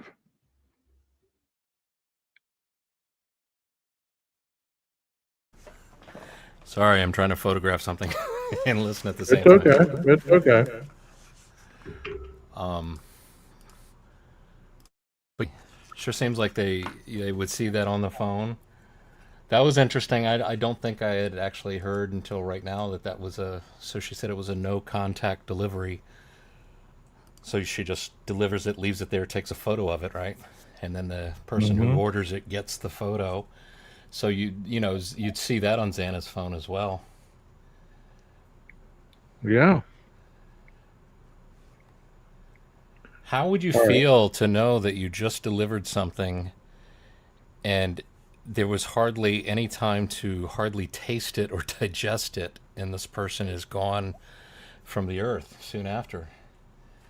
That would blow my mind. I don't know how I'd cope with that. You come that close to something that awful.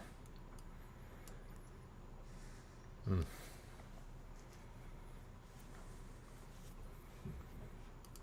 That is terrible.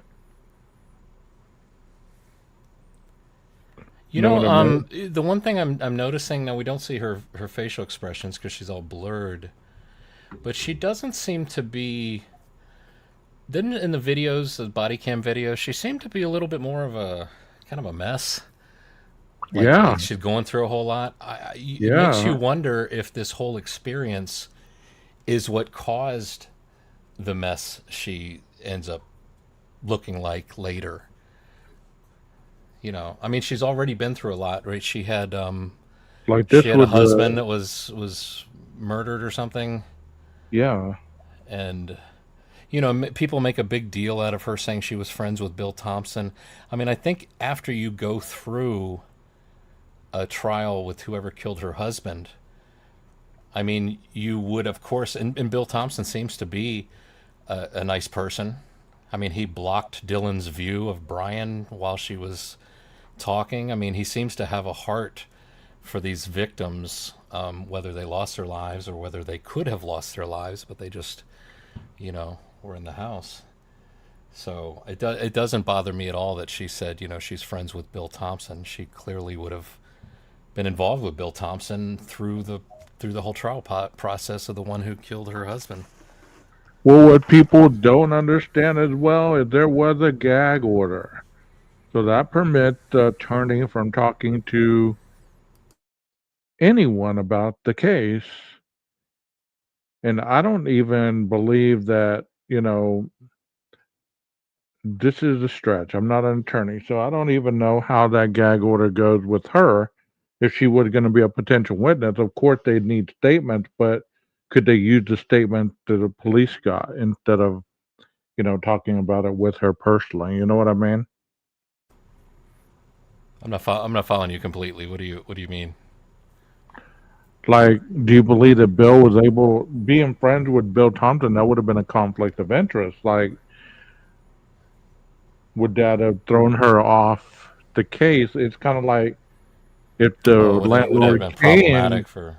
yeah, like if the landlord Kane would have been a witness, if he would have known Bill Thompson, that they all know each other. Is that a conflict of interest? Right.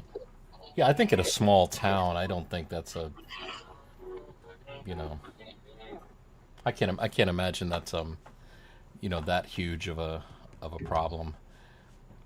I think it's made huge of a problem by those on the outside looking in, Yeah, trying to imagine. They start thinking of this case as if it's something that happened in New York City where murders happen all the time. The law enforcement knows exactly what to do. We just had a murder yesterday. It's just the same deal. No, they didn't have a significant murder for, like, wasn't it 7 years prior to this? right. So I mean, if I am asked to do something that I haven't done in 7 years, I'm probably not going to be perfect at it. But Well, let me you know, blow your mind here, Jeff. Okay, uh huh. since there was a gag order, they couldn't talk about it, right? And if there was a conflict of interest, there was other attorneys that there was no conflict of interest, so they interviewed her or talked to her. Imagine that. Other people that have no for or against bias interviewing a potential witness. Even if Bill was conflict of interest with her, they still got to interview this woman. Mm-hmm. You're talking about Brian's team, No, or are you I'm talking about talking just about other? the prosecution. Oh, gotcha. Oh, other than Yeah. just Bill, wasn't Bill isn't like the only one that would be talking with Yeah, her. Yeah, I got you. right.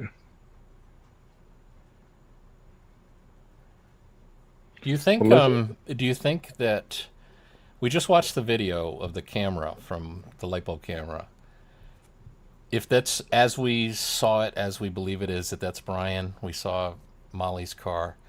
Do you believe that Brian thought to himself, well, I know how good of a view I got of Molly, so therefore she probably got some sort of a view of me, and that's, all this stuff about Molly coming out near the end, just before the trial was going to start.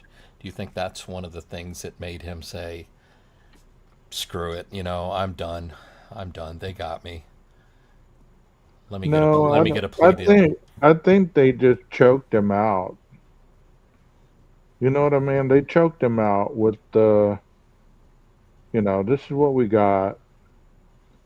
This is what you're facing. If you want the death penalty, like the defense attorney obviously played a role in that plea, whether people want to admit or not. Because she could have talked him out of it. Hmm. She really could have. But I'm sure he was probably saying, well, you know what? We can get the death penalty off. And honestly, if either way, you were going to do some time if you got convicted. So this seemed to be like the best option. Yeah, because it seems like they could easily define. It's like, okay, Anne could say, look, here's what we want. We don't want the death penalty, and here's what they want. You know, and I think we can get this. And so they approached the prosecution seeking, just that. But I think You I know, think I think Brian knew that they didn't have everything, but they had enough. right. They don't need everything. Nobody would expect them to have everything. They can't possibly have everything unless Brian himself had a body cam on and it was recording the whole time and everybody's got a copy. It's that's there's obviously going to be stuff that they don't have, but that which they do have, it's plenty. It's enough. Right. I mean, if if your hope wanted to get the death penalty off the table, nobody knows that that's not the tactic that they went in from day one. Yeah, because I mean, she seemed to be like that was a big thing from way early on. I mean, it wouldn't surprise me. I mean, I'm just speculating, and this is allegedly, or I mean, what if she pretty much knew he's the one who did it and Right. said, "This is look." And they had conversations. Said, "Look, this is what we ought to be focusing on. Let's at least just go for this. If we can get more, we go for more. But I think we should just be focused on getting the death penalty tossed out." Well, let me ask you, Jeff, if you were going to go to court and you were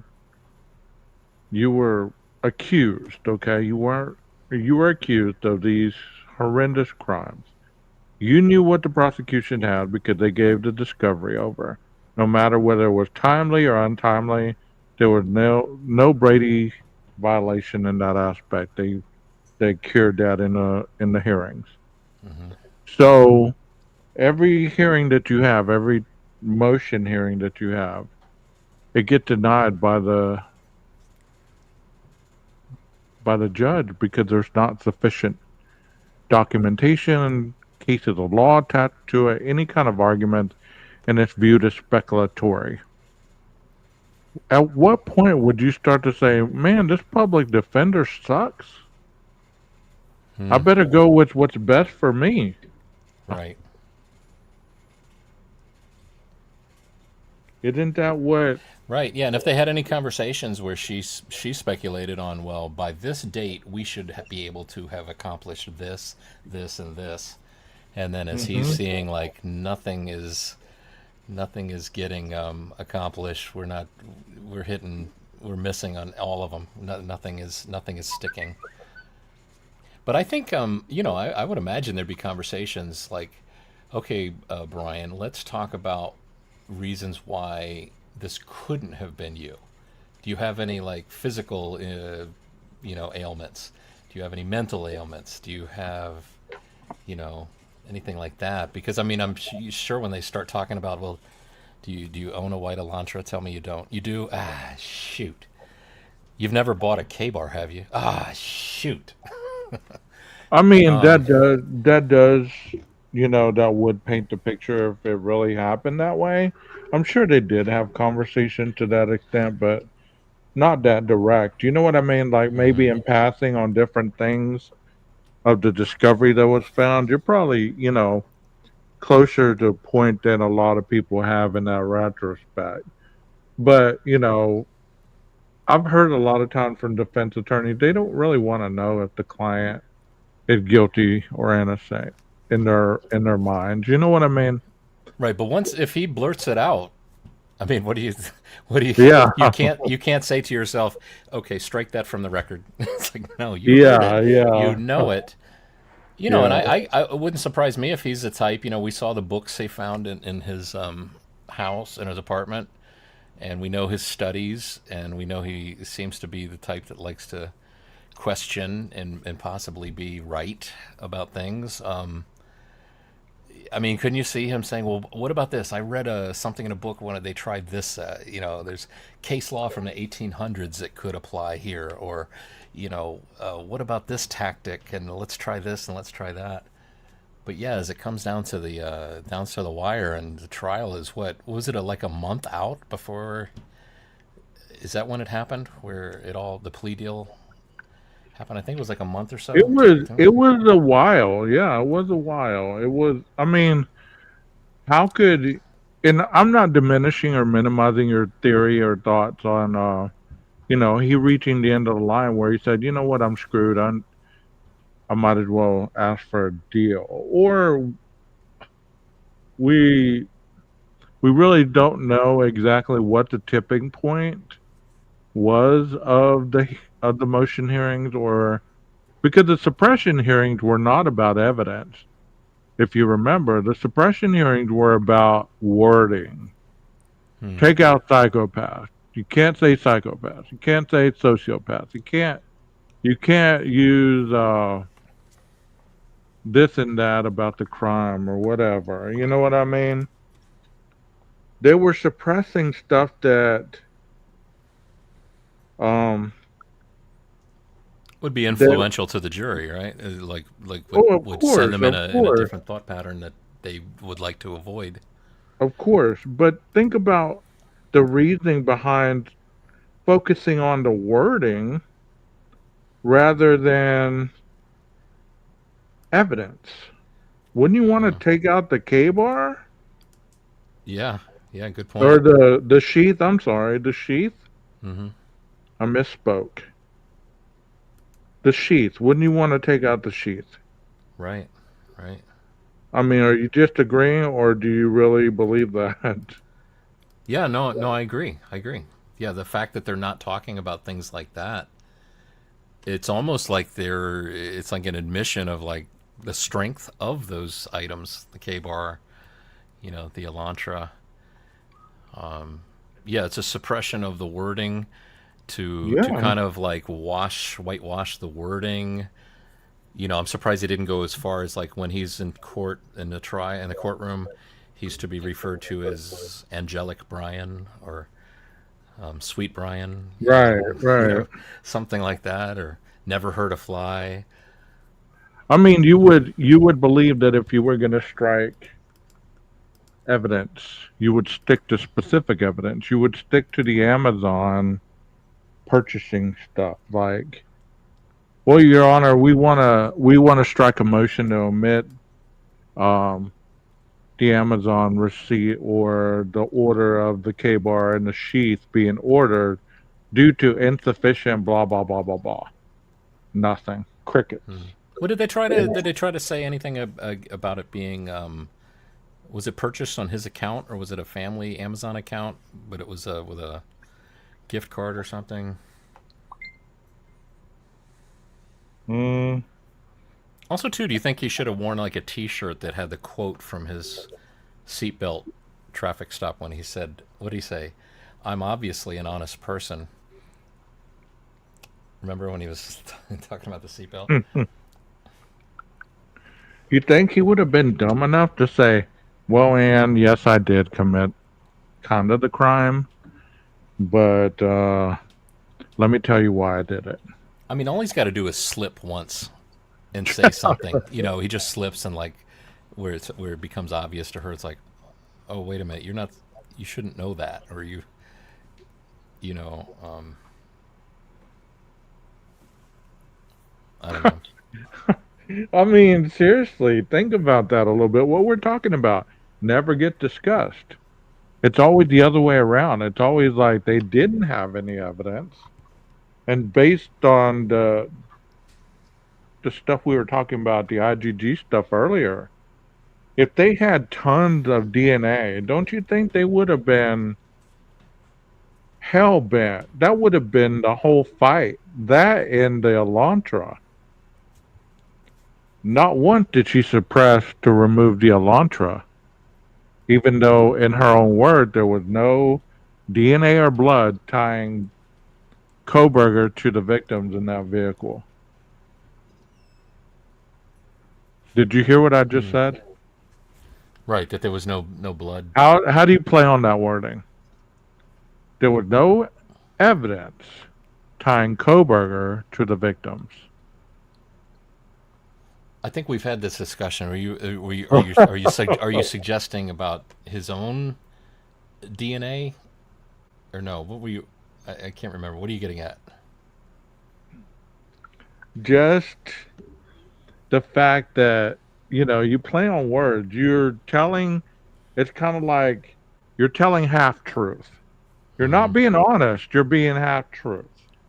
So there was no evidence of Brian in that car tying him to the victims. What did I just say? She didn't say there wasn't any evidence of the victim tying to Brian. Oh, She's not. She's just focusing You on get the what I'm car. saying? She said there's no evidence in that car tying Brian to the victims. Is she technically lying? Because if there was any evidence tying the victim to Brian, then we might have a problem. Man, I wish You're this had not- gone to trial. Yeah, if you're trying to defend this person, you know. Yeah, I mean, the question becomes like, did he take the plea deal just for the removal of the death penalty, or Yeah. did he take the plea deal because it was the best strategic move to keep things from coming out that would have come out? I mean, if you feel you've lost, you can't win this. Obviously, I guess getting the death penalty thrown out is somewhat of a win, even though you're going to spend the rest of your life in jail. Yeah. But do you weigh the fact that you can spend the rest of your life in jail with a whole lot of unanswered questions, and when there's unanswered questions, the public is going to talk about you forever, as long as the questions are unanswered. Kind of like JLR. Hey, Brian, why did you do it? Let's continue on with the video a little bit, Jeff. All right. Okay. So when you're back up here, right, I'm just kind of walking, make sure I fully understand. Yes. So you're walking back to your car here, and this is when you see the car that you mentioned? When I saw the car after I had already parked up here and I was Okay. walking down. Walking down. Yeah. Okay. And he was riding down. We were right around here. Mhm. And he didn't. Okay. So you come around, so then you go drop everything off. Did you see the car again after that? Did you? It did not. Did not? It left. Okay. It just, the only reason, like I said, I remembered it was because it was odd that he didn't look at me or wonder what the heck I was doing. Yeah. And he was very just, Looking straight ahead. yeah, and there was nothing. And so that seemed odd to me. Okay. Especially to be a girl in the dark. There's not a lot of light on that road No, at it's all. dark. Yeah. And to be walking around with a flashlight and looking around and poking around somebody's yard, Yeah. you would think most people stop and they're like, "Are you okay? Is Right. everything all right?" Especially early morning. Exactly. It just seemed odd to me. So when and I've been up there quite a bit, but the road's fairly narrow. Yes. Were you pretty close to this car? Or were you? Yes. I mean, it drove right by me. How close do you think it was? Not very far. I mean, I'm walking on the road. I didn't walk in the grass or anything. Yeah. And so there's not a lot of space, as you said. And Yeah. then there's cars parked Right. around there too. So, I mean, he was right there. Okay. Did you notice anything about the car? Any sound or anything out of the ordinary? No, and I've been racking my brain too, because No, it it seems so odd for him to be there. He didn't seem out of place. He actually seemed very in place. Just his demeanor and everything, just did not look at all, not even to turn his head. When you say you look like he in place, what do you mean by that? He didn't look disheveled or like at 4 o'clock in the morning trying to get ready for work and you have to sleep or something like that, or running or late, or it just, he seemed like very put together and just, yeah. Could you describe that person for me? I would say blonde hair, he was male. I would say it's hard because he's sitting down, so the blonde, I would say maybe a light, because of maybe a beard, kind of like a short. Okay. I keep trying to rack my brain if there was glasses or not, and I can't remember if he had glasses on or not. Was he white? White, yes. White? Yes, sorry, he was white. Okay. And blonde, very light blonde. Not the dark blonde where it could almost be brown, but very light blonde. Short hair, clean cut. Did you notice anything about clothes or anything like that? Light clothes, but not anything that would stand out. I would almost say he had the light on in the car now that I think about it, because to see him that well on that street, he would have to have the light on in the car, the dome light, Yeah. because I saw him very clearly, which seems odd for him to have the dome light on. Because I didn't flash the flashlight on him or anything, it's just I turned around and I looked because the car didn't want to get hit by a car. Yeah. You know what I just thought? If Kohberger indeed wore that light green shirt, based on what she's saying, if white light was shining on that shirt, it would present that shirt to be white. I wonder if they found those clothes that they saw him on surveillance video with. If they didn't find those clothes, those were the murder clothes. Any thought? So they would have been maybe not so tarnished because maybe coveralls or something were protecting them. Is that what you mean? Yeah. Like, I mean, do we really know that those were the clothes that he put on after he showered?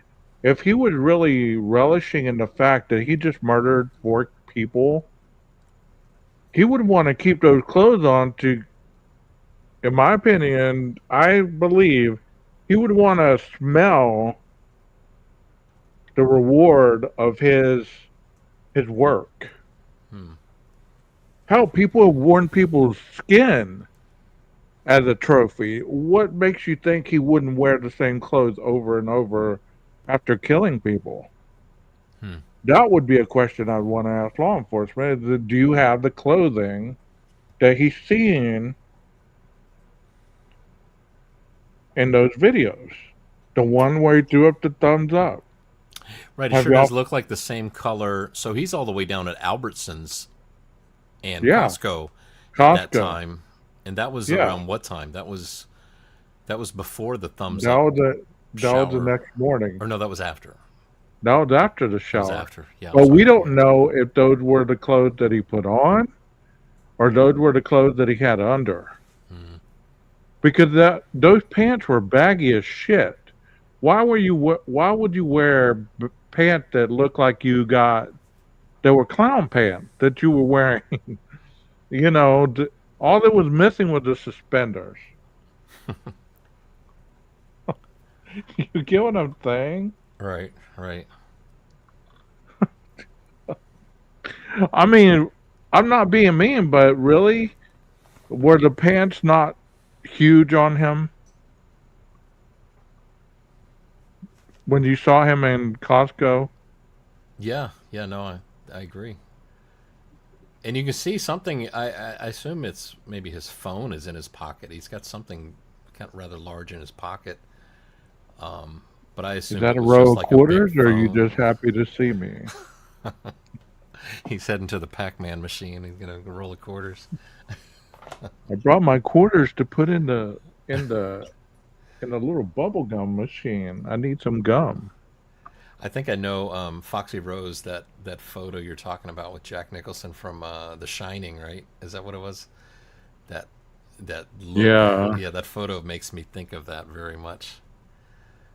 Maybe it wasn't The Shining, but it was definitely Jack Nicholson. Yeah. I don't know. I just got to thinking about that when she was talking about how light colored the clothing was and the light was kind of shining, but she doesn't say that that was him. So I'm just, You know, it's interesting too that it makes me think of is like, you know, the. I feel like this reveals the honesty of the witnesses. I mean, hmm she by now could have easily said, you know, she could have lied and said, yeah, that was definitely him. Dylan could have done the same. They showed her a picture. Yeah, that's the guy. You know, this could have been, you know, so much of a different matter. You know, or but I think it reveals their honesty, and it's like, you know, if they're not sure, they're not sure. They're just going to be they're being honest about being unsure. You so know, here's the big question I've always had, Jeff. It seems like a lot of people since this crime started, they've either said, okay, if he did it, there had to be someone else. Okay. But they totally discount the fact that this man admitted to doing it, and that's still okay with people. They're still looking for that second person. How come him admitting it doesn't make you sick to your stomach? How come him admitting it does not make you question, well, was he the one looking out? Was he the one actually? Because he would have had to know about the crime.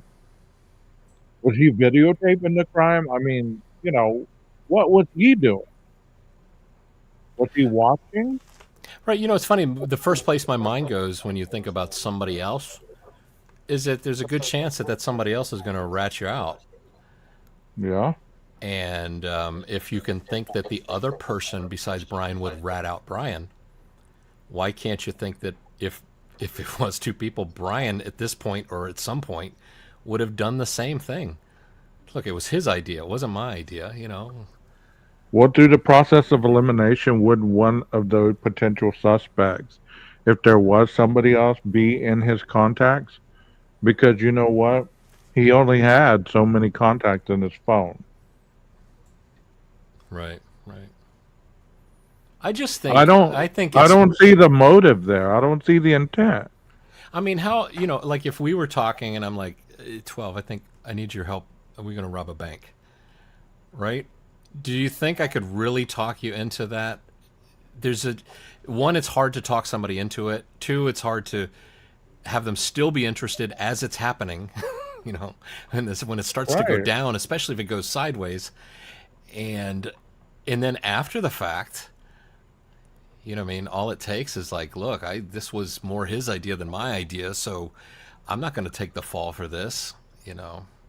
I really think this is a crime that was done by one person.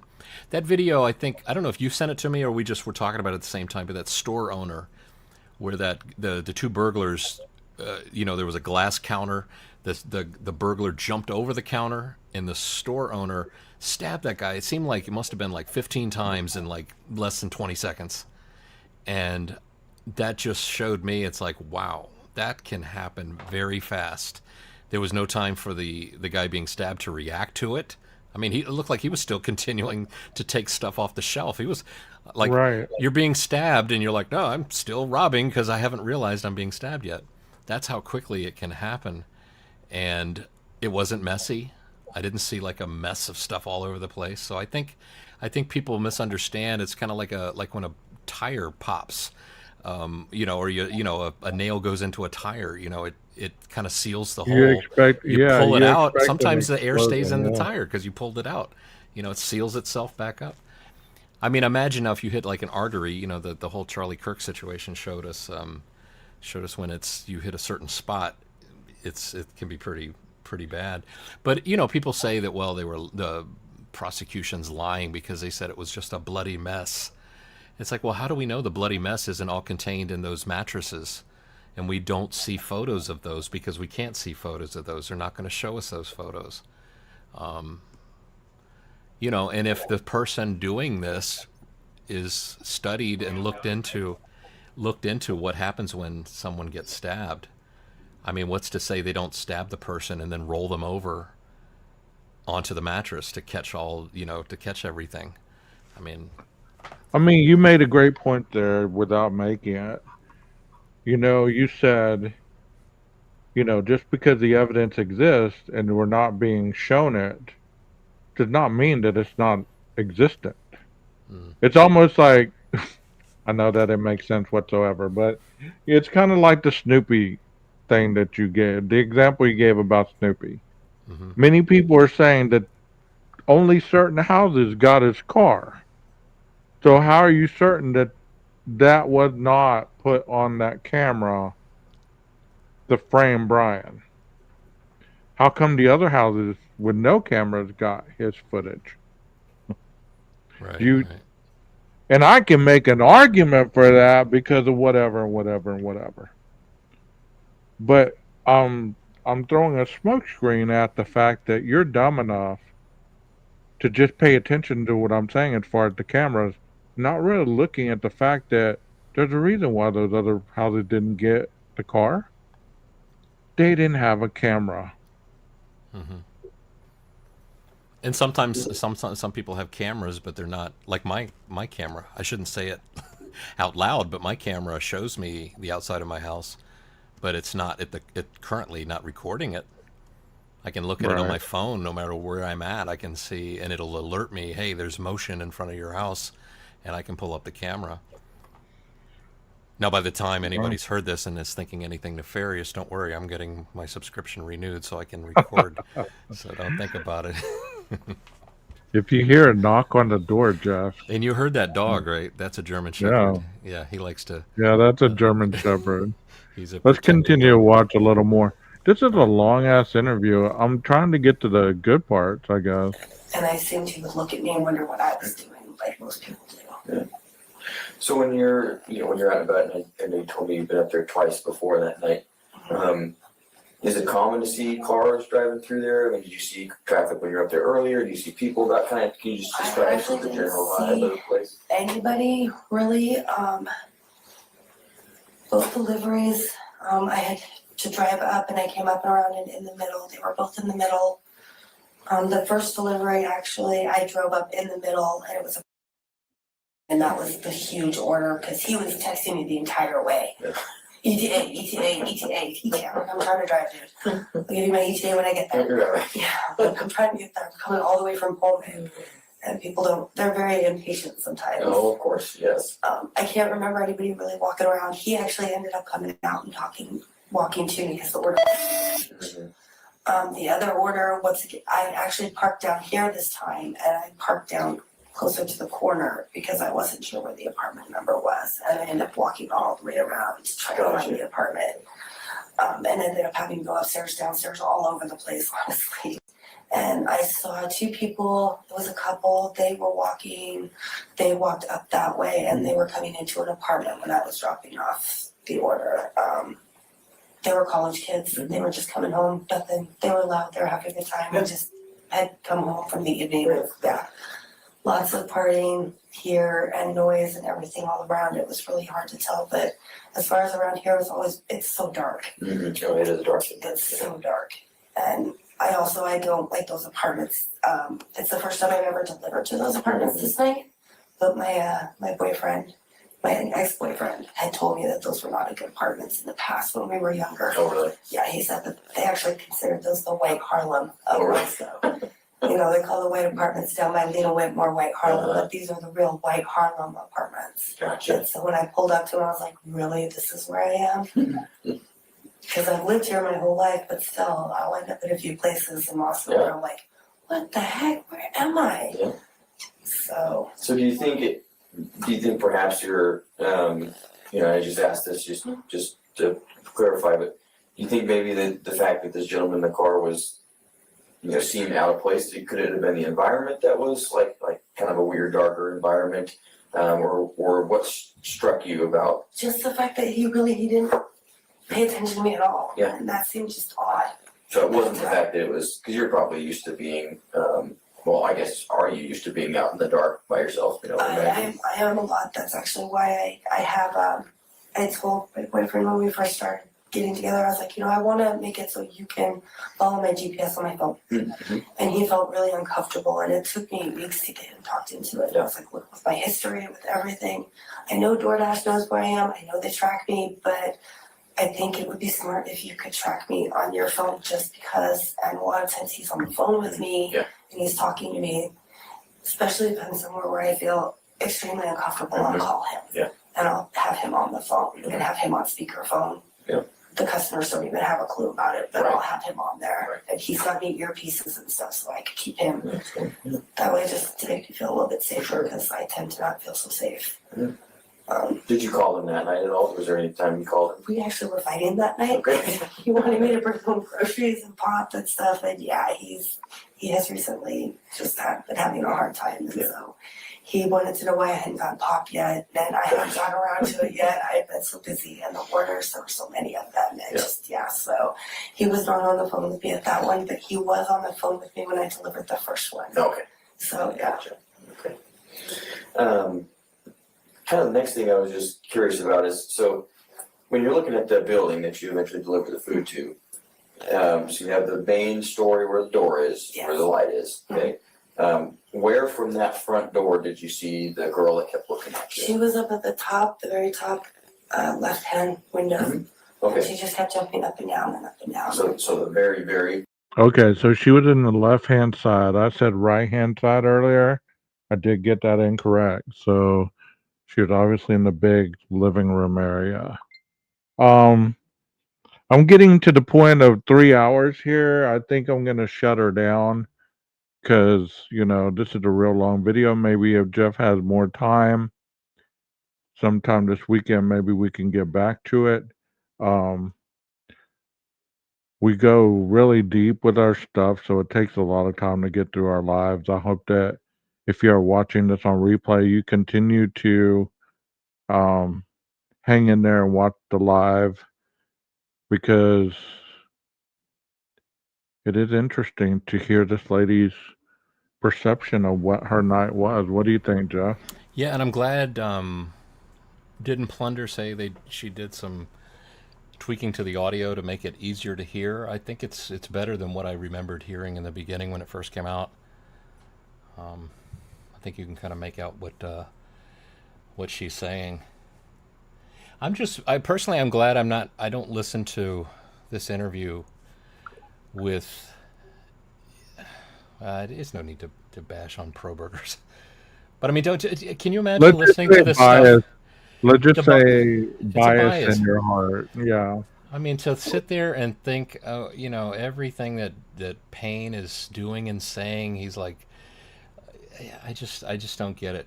I don't see it. I can't even pretend to see it. But I guess that if Brian was my blood brother that was in this situation, would that change things? Would I want him to not have done this? Would I want him to be innocent? No matter what, would I then start seeing those trying to solve this crime as the enemy in it all? So, well, we saw he was American and Italian, so maybe that's the connection we're missing from the other side. Yeah. Jeff, I know that you had some work to do, and I'm very thankful that you took the time to hop on up here, man. I always enjoy it when you're up here. You don't want to see a still picture of what I'm working on, do you?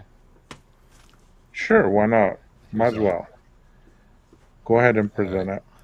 Let me I'll just show you one real quick. This is I'm photographing these rifles that a good friend of mine, his dad is a kind of a world-renowned metal engraver, and so he engraves these rifles. Melissa says, I know why Dad and BK drove cross country.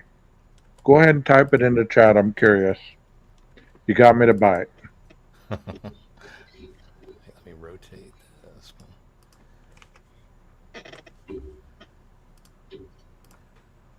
Okay, yeah. Oh. Share screen.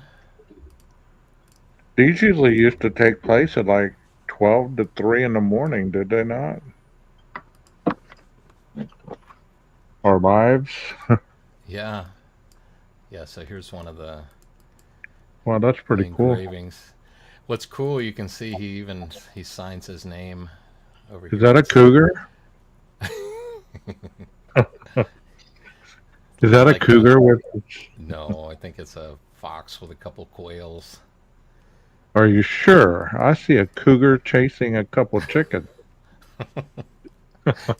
You're just hungry for a chicken sandwich, that's all. Are you sure?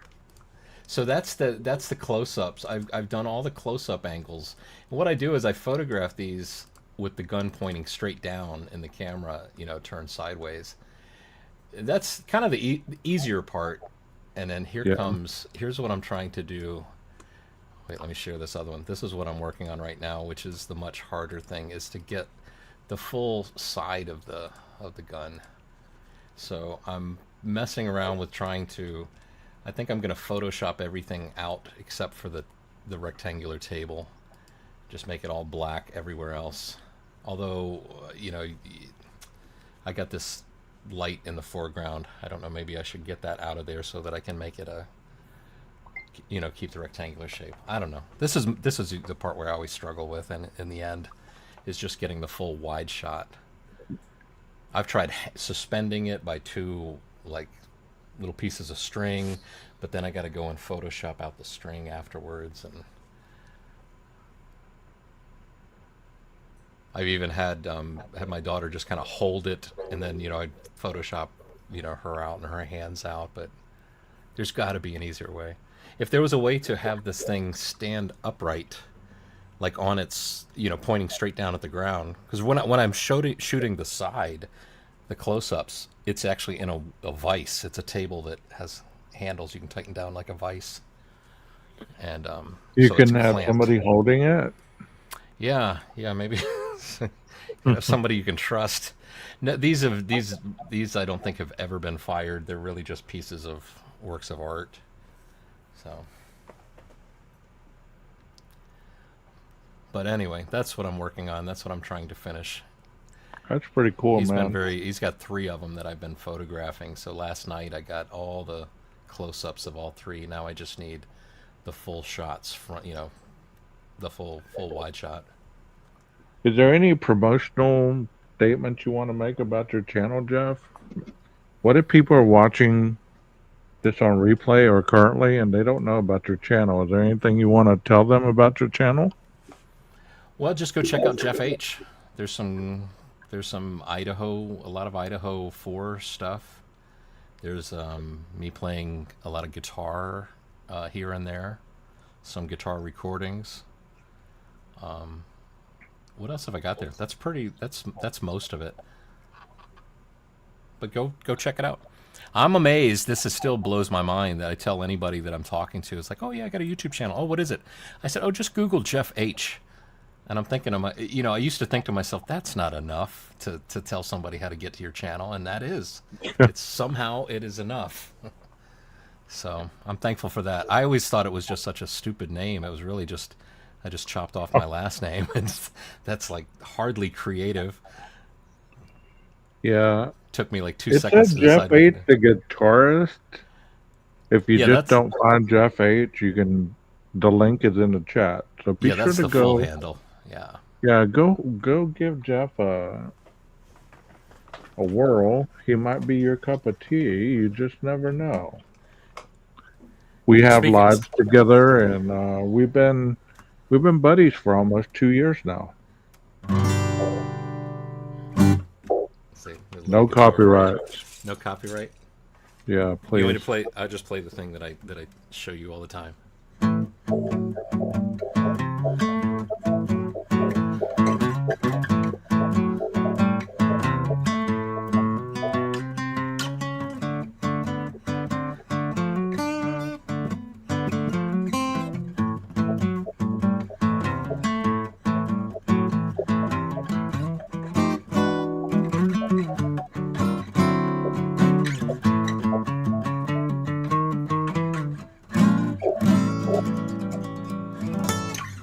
There you go. Little bit of blues. All right. You can be a Southern boy with that stuff, I guess. Well, Jeff, you have a wonderful evening, and we'll have to do this You again too, sometime. 12. Good to see Finish up everybody. that video. Finish up that video and continue discussing the way we always do. Yeah, I yeah. enjoy it. You want to say what I always say? Maestro. What's up, Maestro? Cue that music. Come on, Jeff. One more Maestro. time. Maestro. You're going to edit this part out, right? Maestro. Cue that music.